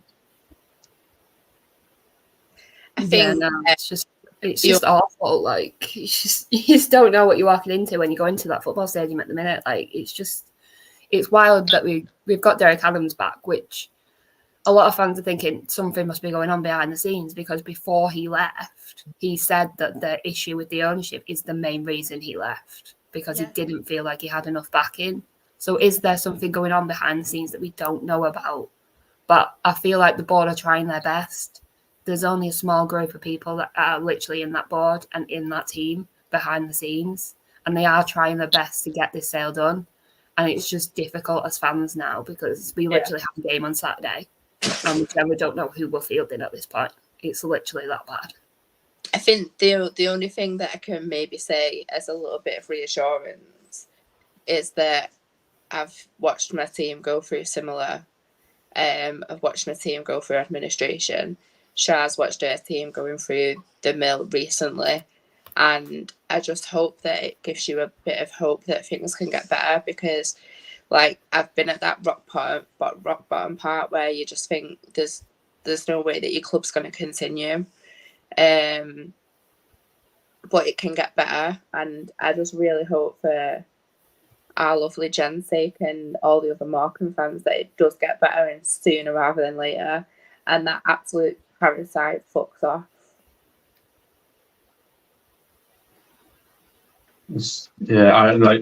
There's no way you can, justify like what he's doing, even if you weren't in football. Like, you'd imagine, take a random businessman just destroying a business and kill it. Like, this is the thing that takes it even further than just the football players struggling and the fans. There's people there that work there, within the staff, and they'll be at risk of losing their job, and I'm sure they have a lot of uncertainty about, are they going to get their paycheck, and then are they going to be able to provide for their families and everything. It goes a lot further than just, it's a football club, they have enough money, they'll sustain themselves. There's real people behind that, and they've got lives that they need to worry about. And the fact that you've got one guy refusing, or not refusing necessarily, but paying people late and being so, not disclosing anything and not being vocal about anything that's going on, it's got to be worrying for just the people that are working at that club as well. Yeah, at the end of the day, it's a business, and it's people's jobs on the line here, and they have mortgages to pay and kids to look after and families to feed, and he's messing with that and not paying them on time. Like, if you didn't get paid on time, you wouldn't go into work and carry on. What some of these players did last season when they weren't getting paid, and they still went out and played, and that I have so much respect for everyone that stepped on that pitch when they didn't get paid last season. I know it's such a kick in the teeth for you that Farrand Rawson has gone to Accrington, but I must say what absolute respect I earned for him last season when he spoke out against the owner, because as someone who is playing for that football club, it will take some absolute bollocks to stand out there and publicly say what he did. And I thought, do you know what? He's not just doing it for himself, he's doing it for his teammates, he's doing it for Morecambe as a club, he's doing it for your fans. And I think you go into the lower leagues, these players are not earning the absolute tens of thousands. Like, a lot of them are going to be living paycheck to paycheck with the mortgage, the outgoings, the families. It's not a case of like, oh, it's just a few days late, it's fine. Like, that's not fine. Like, but the way that he came out, and it was so eloquent in the way that he spoke. Yeah, so, like, I don't know, it was like an eloquence, but hard hitting at the same time. And I thought, he's really passionate. And he hadn't been there that long, had he? Was it a couple of years? 3 years he was with us before he left. Yeah. Just think. And it just shows the impact that it has on a player as well. Because not that many of them speak out, but... Yeah, Rawson, I think, will always have a special place in my heart now for the way he spoke out, the way he captained that team and got everyone behind him and got all the fans behind the team, and it felt like the end was coming. He's an incredible, incredible person, and I honestly wish him nothing but the best. And I honestly can't wait to see Accrington Stanley. And I just know our fans are going to be clapping and cheering for him, because no doubt he'll come over and say hi to the fans and be nice, because that's the kind of man he is. And it's hard to lose your best players, but that's the situation we're in right now. It's a sad reality of that situation, that your better players are going to move on. But it's good that you had, like, I don't know how to say it, but I mean this as a compliment, like, mouthpieces. Like, I don't know how you say it. Like, I don't mean that as a criticism if he ever comes across this. I mean it as an absolute compliment. Like, that's a big personality, and I'm not just talking in terms of that situation. Like, I'm talking in terms of captaining a team, being a leader, like inspiring the players around you, bringing the fans together, like that whole round, like knitting of a club. And that's the saddest bit about it. Like, you don't want to lose that side of player, and you know that if things were different, then you probably wouldn't be losing him. But the fact is, because of that stupid, shitty owner, you are losing him. It's just not fair. It's not right at all. It's never, like, no matter, you can put rivalries and everything aside in these matters. I've seen one too many things on social media and comments about couldn't happen to a better club or all that stuff. But the reality is, like, imagine this was happening to your club before we had got our ownership. We were very much on that downwards path financially, but not for an owner necessarily, but because fan ownership, unfortunately, the way football works now, and of course it's all money and it all relies on it. You can't sustain a fan ownership, so you have to at times take that risk, and especially if you're desperate, and take that kind of ownership with you. But like, I think there's that false thing now that football is necessarily all about money, and you see all these massive figures go around. You like, some people may assume that every single Morecambe player, for example, are on 10-15 grand a week, and they can just piss about and be fine, and if they miss their paycheck they'll be all right. But like Claire said, they won't be on that kind of money. They will have to rely on getting that payment and whatever. So for them to leave is, again, as bad as it is, and it's, again, I'm wording it in no way that is an insult. You can understand why they're leaving, because if this guy is being so unreliable and paying people late who have to rely on that money to sort of support their family and themselves and make sure that the best can happen for them, unfortunately, they have to move to a club where they can at least guarantee that stability, no matter the rivalries and everything aside. It's really, like I said, it's really sad, because it's not just the fans who are worrying. It's not just those kind of people that go there for the entertainment. There are genuine people's lives at risk because of it, and I think that gets overlooked a lot. And the fact that, again, it's not mentioned enough.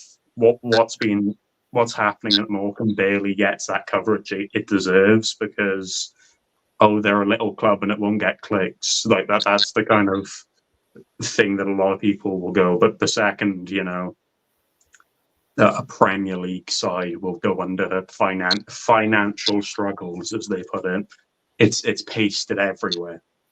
Like, again, you understand why in terms of media attention and whatnot, but that attention that clubs get, sometimes it does reach out to another owner or a potential buyer. So the fact that it's not being out there, it does risk people's futures at that club. I think as well, I don't want to obviously give false hope, but it kind of went very quiet with us when there was stuff going on behind the scenes. And I think it's because they didn't want, obviously, the false hope and like kind of getting the fans' hopes up. But I think it was because they didn't want anything to kind of spoil a deal or come between any kind of deal. They wanted it all to be confidential. So I don't want to kind of give you that false hope in case, because obviously we've seen like what's happened at Southend, and they've completely gone through it. They've had that hope, and obviously nothing's really happened. But if there is something coming from it as well, and I know it got to a point where the Dale Trust, and then our chairman actually came out and he did give some transparency on what was going on, and he did come out and say we've got this person and this person interested. At the same time as well, like I said, it was kind of all with us like a bit of a waiting game. And then obviously when the Ogden family came, it went through quite quickly because they were quite well known and they kind of had this business and they were already into business, which obviously it's good for us. And I hope someone obviously can do that for Morecambe as well.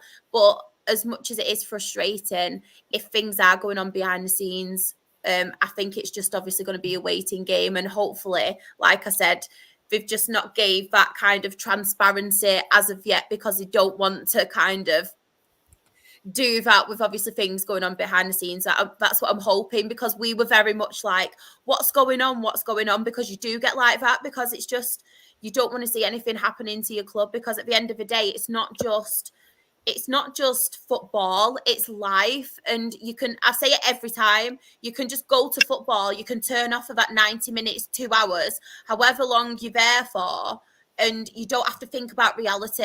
All your problems go away. You just concentrate on football. You have the bonds. You kind of grow up with these people as well. It's like generations, like from me being a kid, and then I feel like I've grown up, and then obviously I've got my kids now, and you see people who were there when you were younger, like have their kids. You see people grow old, and you kind of grow up with these people, even though you don't necessarily know them, like in particular. And I am hoping so much that something is going on. And like I said, please just have that little bit of hope, because even if you think there isn't, it might just be the fact that they can't come out and say anything yet, because our chairman was very much like that too.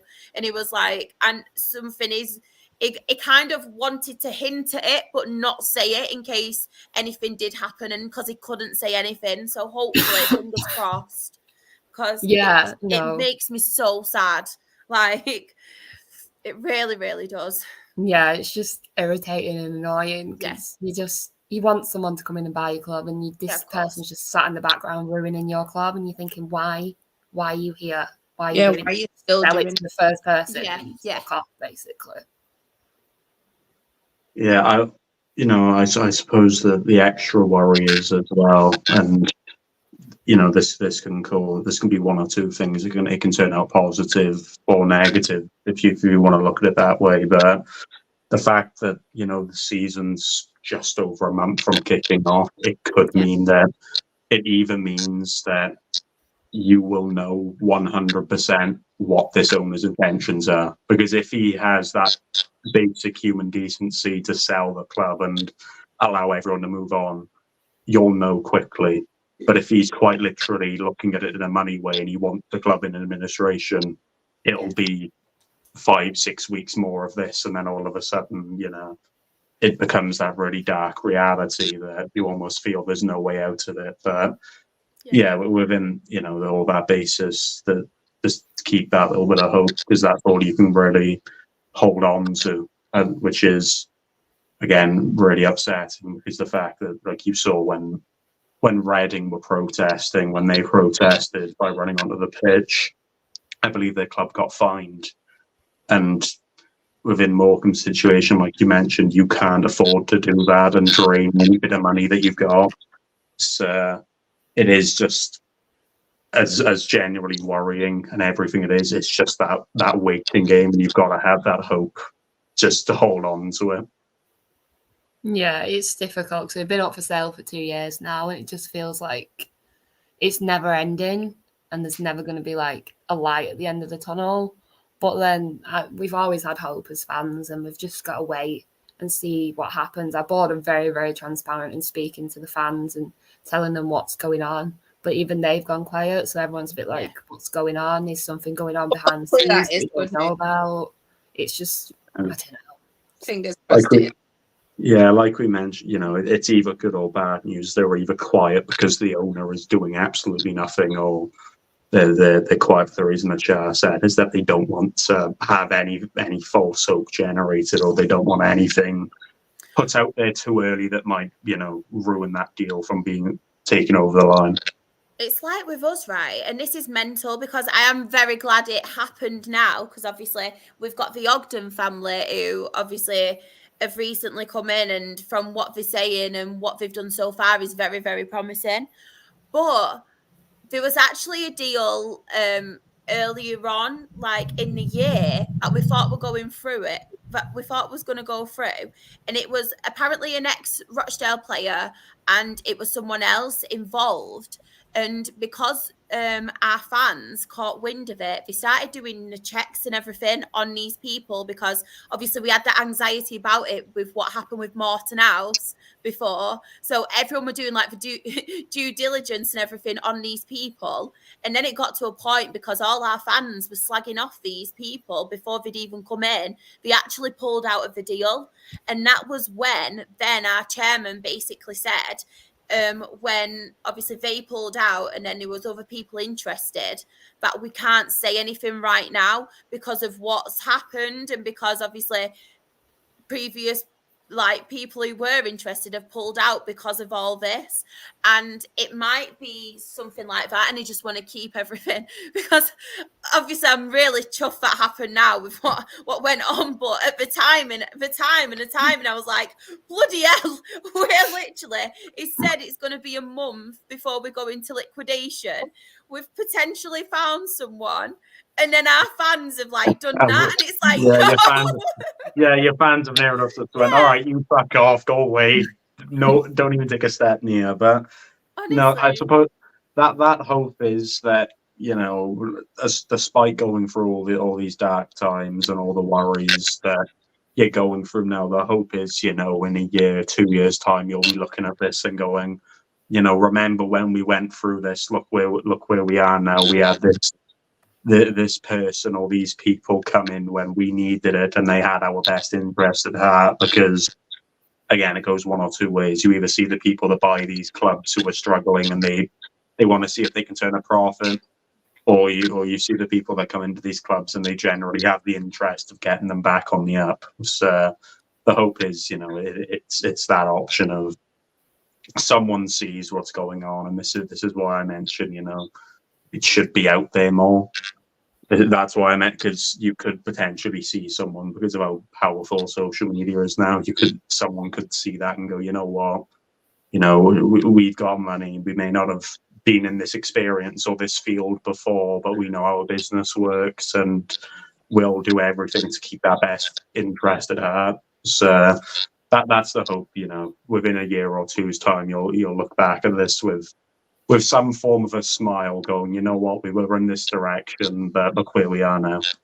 Yeah, definitely. I hope in a year or two we can look back and think, wow, we got out of that bad stage, we got rid of that owner, and we've got players signing on 2-3 year contracts. That's unheard of for us. So we are positive, but we also want an end to it now. We've just enough of it now. He needs to sell. It's as plain and simple as that.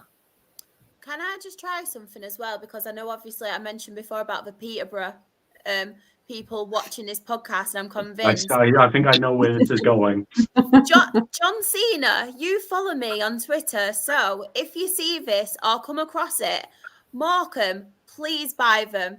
Please. Or if you know anybody who's interested in buying a football club, because I know you've got plenty of friends, and do you not want to compete against like the likes of Ryan Reynolds and everyone? That'd be really fun. The dream to buy a football team from Lancashire. Oh, wonderful. Oh, Peterborough, the recruitment team. If any of you are watching and have any famous friends, Buy us, please. Erin, if you've got any mates and I want to buy a football club. But honestly, like we said, social media don't get me wrong, like we've seen tonight, it can be a pain in the ass, but it can also be an absolutely wonderful thing. So if anybody does come across this, please Buy us, please. And John somehow, Cena, come on. and somehow convince Ian Hayes to move to Rochdale. Do that as well. Do you know what? I would actually take Ian Hayes not coming to Rochdale and getting another replacement if it meant Jen can have a football club. That's how serious I am, because I have been through it. Hopefully that'll be my good karma as well. There we are. Hopefully good karma now. Yeah. Louis Mulder, no, I'll take you. Yeah, We need a goalkeeper. Literally, like this time last year, I was really worrying about the future of my club, and if we were going to be in this kind of situation. But I'm looking on from that 12 months later now and going, you know what? We were in this time that we were generally worrying. We've got out of it. We've got an owner that's done it before. He's had all that success, and he noticed us when we needed him to. And we're now at that reality of signing young players that are prosperous on 2-3 year deals and whatnot. That hope, that's the reason that I kind of very much behind that whole keep the hope thing, because you can get, there is definitely a bright light, hopefully, at the end of that tunnel. Sorry, I was just laughing at one of Claire's comments on my Twitter. It's just come through a notification. But everyone's waited so patiently as well, bless them, in the chat for their news. And if anybody else has any news, obviously amongst our group here, please let me know. I do know Alfie May has left Charlton, hasn't he, and signed, was it for Birmingham? Very good signing. Birmingham. Yeah. Wants to be closer to home. He did a full, I don't know if you saw it, he did a full speech, bless him. He wanted to come out and tell the fans like why he's moved and because Charlton is shit, basically. Yeah. He just came out and said obviously it's because of family reasons, and his missus is obviously Northern, and she was getting homesick, and the children, and he's at that age now where he doesn't want to miss out on anything with his children, so he just wanted to move closer to them. So and just say something. Understand. Yeah. Danny, come back in. I've not talked about your man yet. There was also that video and this is really strange to me. That video, which was really heartfelt and I'd imagine really emotional for him to talk about, given it was his kind of boyhood club and whatnot.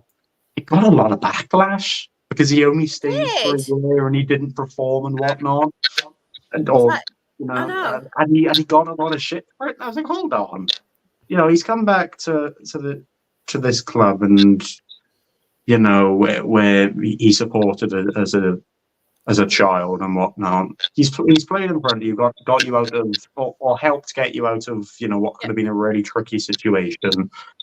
He's moved on for the sake of his family, and which is entirely understandable. And you're giving him shit for it. Like, you've got I think the weirdest thing is I'm pretty sure they got a fee for him as well. So what do they have to complain? Exactly. What do they have to complain about him? It's bizarre. Exactly.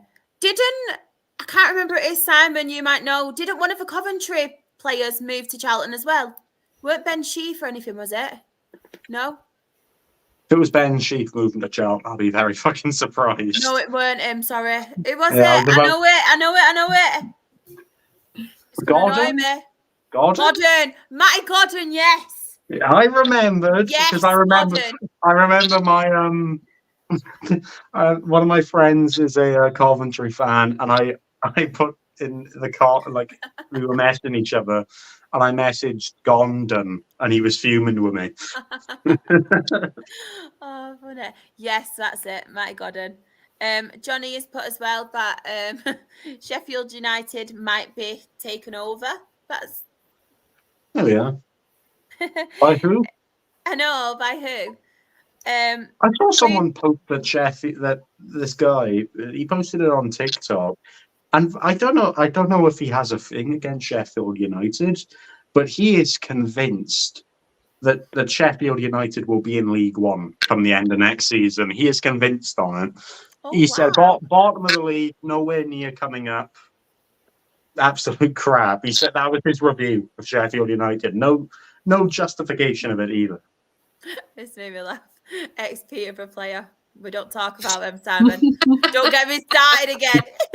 You know what, you might have to have, at this point, you might have to have Peterborough as your second club. Better for New Fleetwood. Like, I hated Fleetwood because of this reason now. Honestly. Fleetwood are fine now. I tell you what, if you come out and say on the website, I was inspired because of the Absolute Football podcast, Absolutely Lower League, with our player recruitment, I will happily be like, fair dues, I respect that. Hey, they've also got to add to it every Thursday at 8:30 p.m. on www.youtube.com/absoluteballpod. Just don't come on a burner account. I've had Just plenty don't come on a burner recently. account and give shit. You haven't put any good players from Peterborough to sign yet. God. Last week, I was supposed to be making sandwiches in the kitchen. This week, I'm being a right dirty dog, aren't I? With all these different men, apparently. Is it with the sandwiches?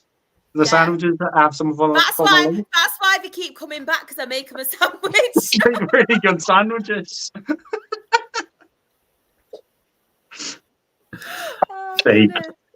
Honestly, I don't know why they think I have the time. I literally have no time.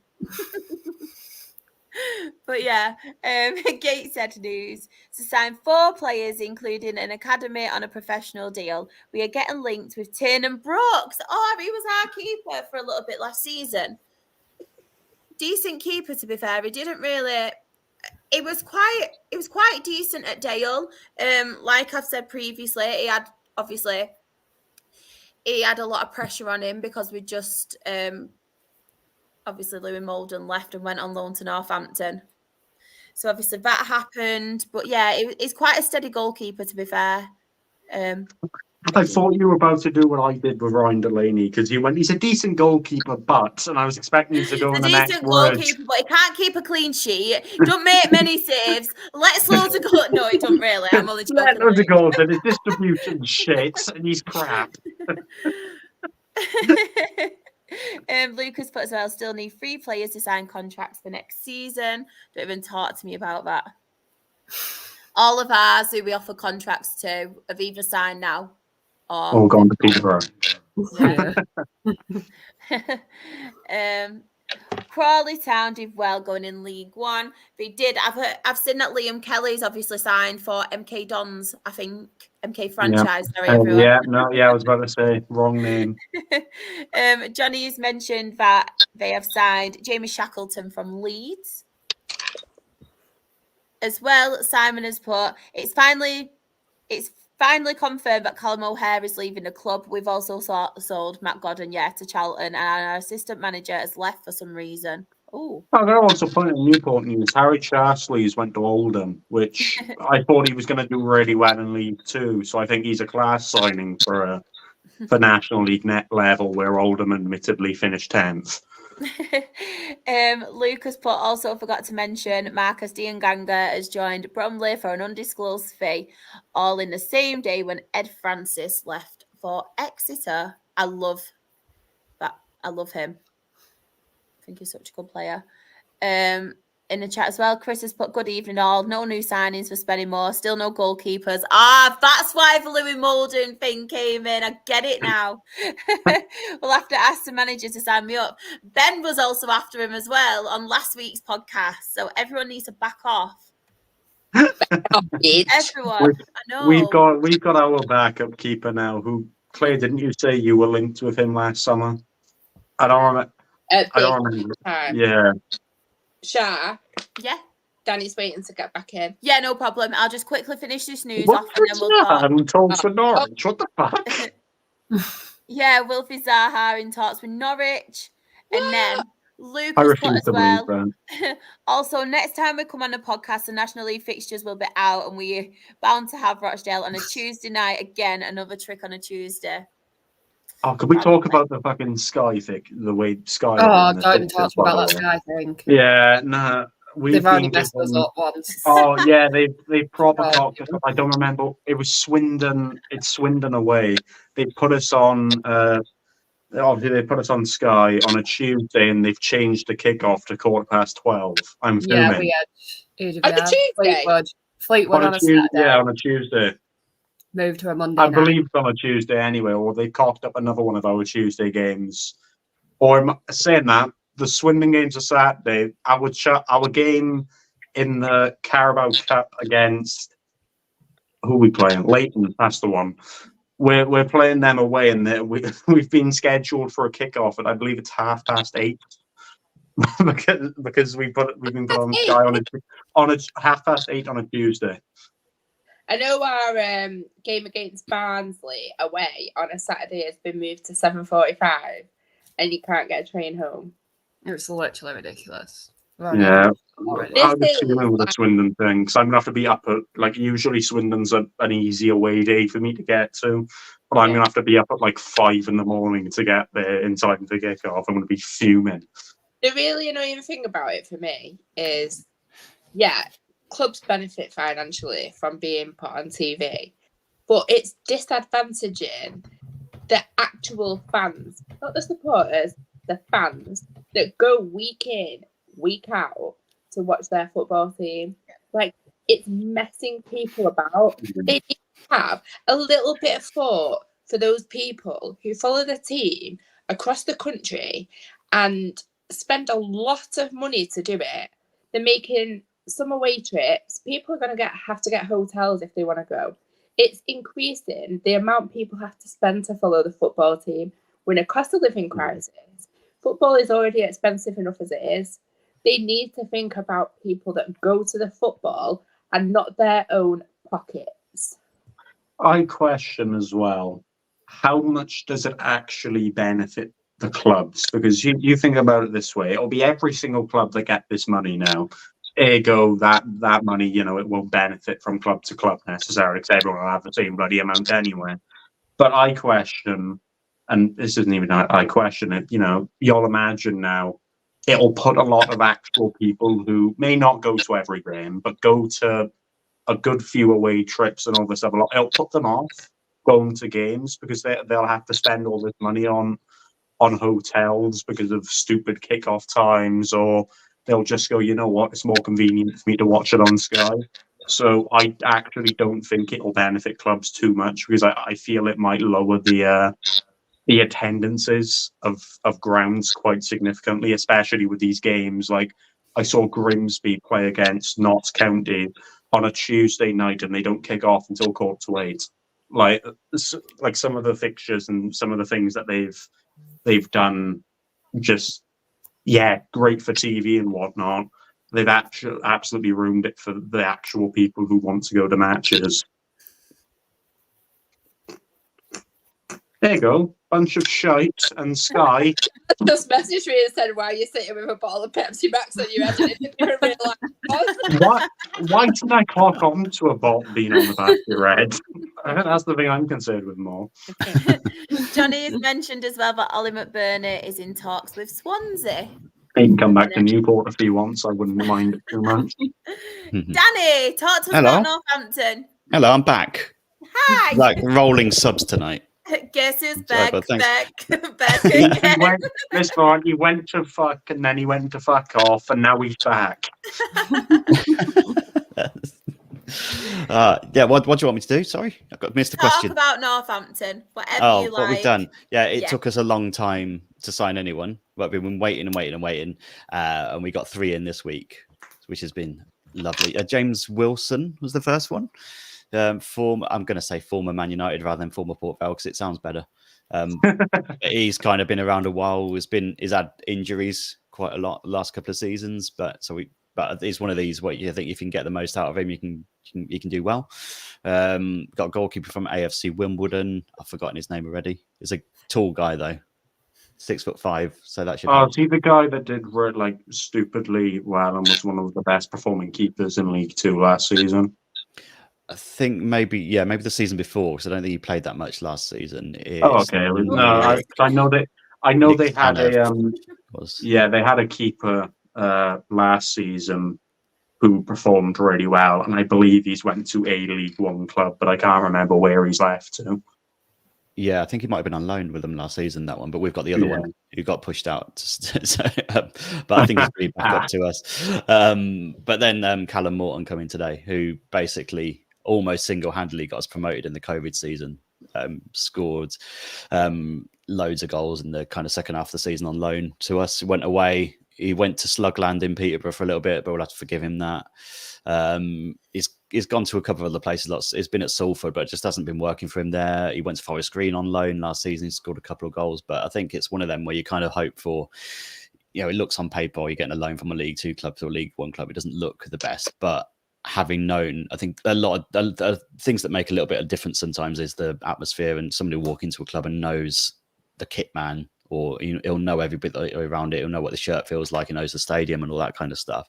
And you just hope it clicks again. Sometimes it's like that. And sometimes like people moan about signings and say, oh, he hasn't done very well here. And like, just let him play in this squad under this manager. And John Brady, the manager, would have had him, would have been around him last time as like the under 18 manager and stuff like that. And it's just one of these where you just think, hopefully it's one of these that it fits and the club just fits and there's no explanation for it. And just because he knows the players, he knows what some of the players and some of the staff and stuff, and hopefully it all clicks again. So yeah, happy with that. We're finally off the mark with the signings. because we need to catch up. It's going to be a tough season, though, I think, because the types of budget that are coming into League One, Claire, are pretty big. You missed what I was saying before, Danny. we've signed someone for £300,000 up front from Manchester City. Yeah, see, this is what I'm talking about. This is what we've got to compete with. No, And this, Danny, that's the worst bit. There's loads of add-ons which could get up to £1 million. bloody Nora, that's ridiculous. See, this is the team coming up from League Two as well, and we're like mid-table League One last season. Yeah. Yeah, and like Wrexham are going to be doing exactly the same as well, which is not many people know, but our owner's actually richer than Wrexham's owners. yeah, I wouldn't be surprised. Yeah, but he's just a lot more humble and not as put everywhere. He's not. I mean, he's now getting to the point where he's saying, "Yeah, we'll spend a bit of money, but the aim for us now has to be growing an academy that is capable of producing the talent." So, like Kobe Maino, like he's from Stockport. He's a great example of somebody that should be in a Stockport academy and then sold on to the likes of Manchester United to make us some money. Yeah. So he's now like, yeah, we've got to spend for now because we haven't got those products to come through. But what we have to do is make sure we are building the infrastructure for that to happen. Yeah. So make it sustainable, for the next few years. Yeah. It's a long-term thing, isn't it? But it ends up, paying off in dividends if you can do it right. And he's not going anywhere because he's come out and said his long-term plan, it blows my mind. Like, I've told you all what a good owner he is. He's got a long-term plan to build a school in Stockport, and he wants to build the school that's like basically a sports academy, and it helps people achieve this, like not just football, like achieve what they want in different sports. Like that is just a class. What a good guy. We've been negative about owners, but he's the perfect example of the owner that you want. He is also, where obviously I've talked about developing the ground. These new plans that have been submitted include an every day of the week, like bar, restaurant kind of thing opening. So you can just, if you're going to go out for a bit of food, you can nip to the Stockport County pub, whatever it's going to be called. But they're also building a hotel. So, people are going to come and stay at that, and then they're going to make money from that as well. So it's part of and yet I eat shit pies in the terraces at Rodney Parade. God's sake. I eat shit pies and pay £2 for a bottle of Pepsi. We got pucker pies next season. Apparently, they've jumped on board. We need pucker pies. I feel men. Might be a bolly pie. Oh yeah. I won't hear any different. But yeah, I think we've come to the end now. We've spoke about plenty of football, haven't we? But obviously, it's been an eventful one tonight. We spoke about the Euros. We spoke about EFL. Spoke about National League too. I just want to say as well, thank you to everybody in the chat. We do appreciate you. As Danny said before, not only coming into this one, but you come into the Monday one, you come into the Wednesday one. We really are building like a genuinely great community. And yeah, someone who is part of our community, not just obviously in the chat. Tonight you've been on the podcast, and thank you so much for joining at short notice, Jen. We've really loved having you on. I loved every second of it. You're more than welcome to come back on as well. Oh, thank you. I definitely will. But if anybody wants to find you on your social media or anything, what you are doing, where can they find you? I'm mainly on Twitter and Instagram, and it is JenHun_ on both of them. You'll find me rambling and ranting about Markham in a couple of weeks, probably on there when pre-season starts. I'll update you on the players we might sign as well, so definitely check that out. Kieran, where can everybody find you? You can find me in person, polishing Don't and say your address. You can find me in person with this address and this postcode. In McDonald's, thinking of milkshake. You can find me in person polishing the 24-25 League 2 Championship trophy and engraving Newport County on there. Still in Stockport. Yeah, no, the 24-25 one, it's on its way. I'm going to hate myself in 6 months when we're mid-table again, but on actual social medias, I got it first time. That was incredible. Kieran UTC, mainly on Twitter, where I actually get to talk about things that happen at a football club that I support now. And I don't have to try and find any form of content out of the Euros because it's just fake football anyway, isn't it? Let's be fair. Yeah, on TikTok and Instagram and all that other stuff as well. So, yay, go football. I just wanted to say Am as well. I polished enough, guys? Simon put this, I hope you have a really, really good holiday wherever you're going. And do not worry if you can't catch us. You can catch us on Catch Up, remember. Do not worry. Claire, where can everybody find you? A lovely holiday. You have to tell us where you're going as well. You can find me here, Claire_Jeffs on Twitter. I talk a whole lot of shit, and at the moment, I was going to apologise, but I'm not sorry. I've tweeted so much politics lately, and I try to keep it to a minimum because I do love politics. I've always loved politics, but this is just pretty big in it. Like this, regardless of who you're voting for, this is a massive general election, and I have got a bit crazy. So I'm only sorry if it's annoyed you a bit. I have voted for that Count Binman guy. I love him. Count Binman. I mean, even that you can't vote for him, mate, in your constituency. No, I can't. No. Weirdly, we couldn't even vote for, like, not that I'd imagine many people around here would have, but there was no reform candidate in our constituency. So apparently the person didn't get their name registered in time. So absolute genius, isn't it? Yeah. You can also find me on Tuesday nights when the season's on. Hatters_hangout, and we do a Stockport County space. So we're just doing it periodically at the moment because, you know, there's dribs and drabs of signings and stuff and people to talk about. So yeah, but if anyone ever needs a chat as well, I'm sorry I'm taking a bit of time here, but today there was a post on Facebook with someone saying their goodbyes because they'd had enough of life. Luckily, the person's been found now, but it just makes you realise how fragile life can be. So if anybody ever needs to talk, I have got my DMs open. So you know where I am. Love that. Love that. Danny, where can everybody find you? Yeah, definitely echo that from Claire as well. Absolutely. People can find me at Danny Brothers on Twitter. Our podcast is there at Cobblers to Me, all about Northampton Town. I'm still used to Can't wait to come on that this season, Danny. Oh, I can't wait. Preview show, you'll be on it. Euro 2024 podcast as well at Euros to Me. If you want to follow us, we've got some. It's ridiculous. We don't talk any serious football. So if you want a unique view of the tournament, come and find us in there. That's at Euros to Me for that one. But yeah, all over the place. And on Wednesday nights on the WSL podcast as well. Love that. And for some crazy reason, if anybody does want to follow me, you can find me on SharXRAFC, and that is on Twitter, Instagram, TikTok. My Her Game 2 stuff is Rochdale HGT. I've been a bit quiet on that recently because obviously with the ownership and the uncertainties and things like that, it's been very hard to do things and kind of work with them.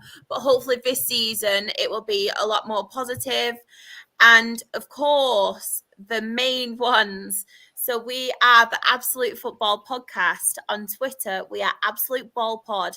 On YouTube and Twitch, we are Absolute Football Podcast. On TikTok, we are Absolute Football Pod. On Instagram and Threads, we are Absolute Football Podcast _.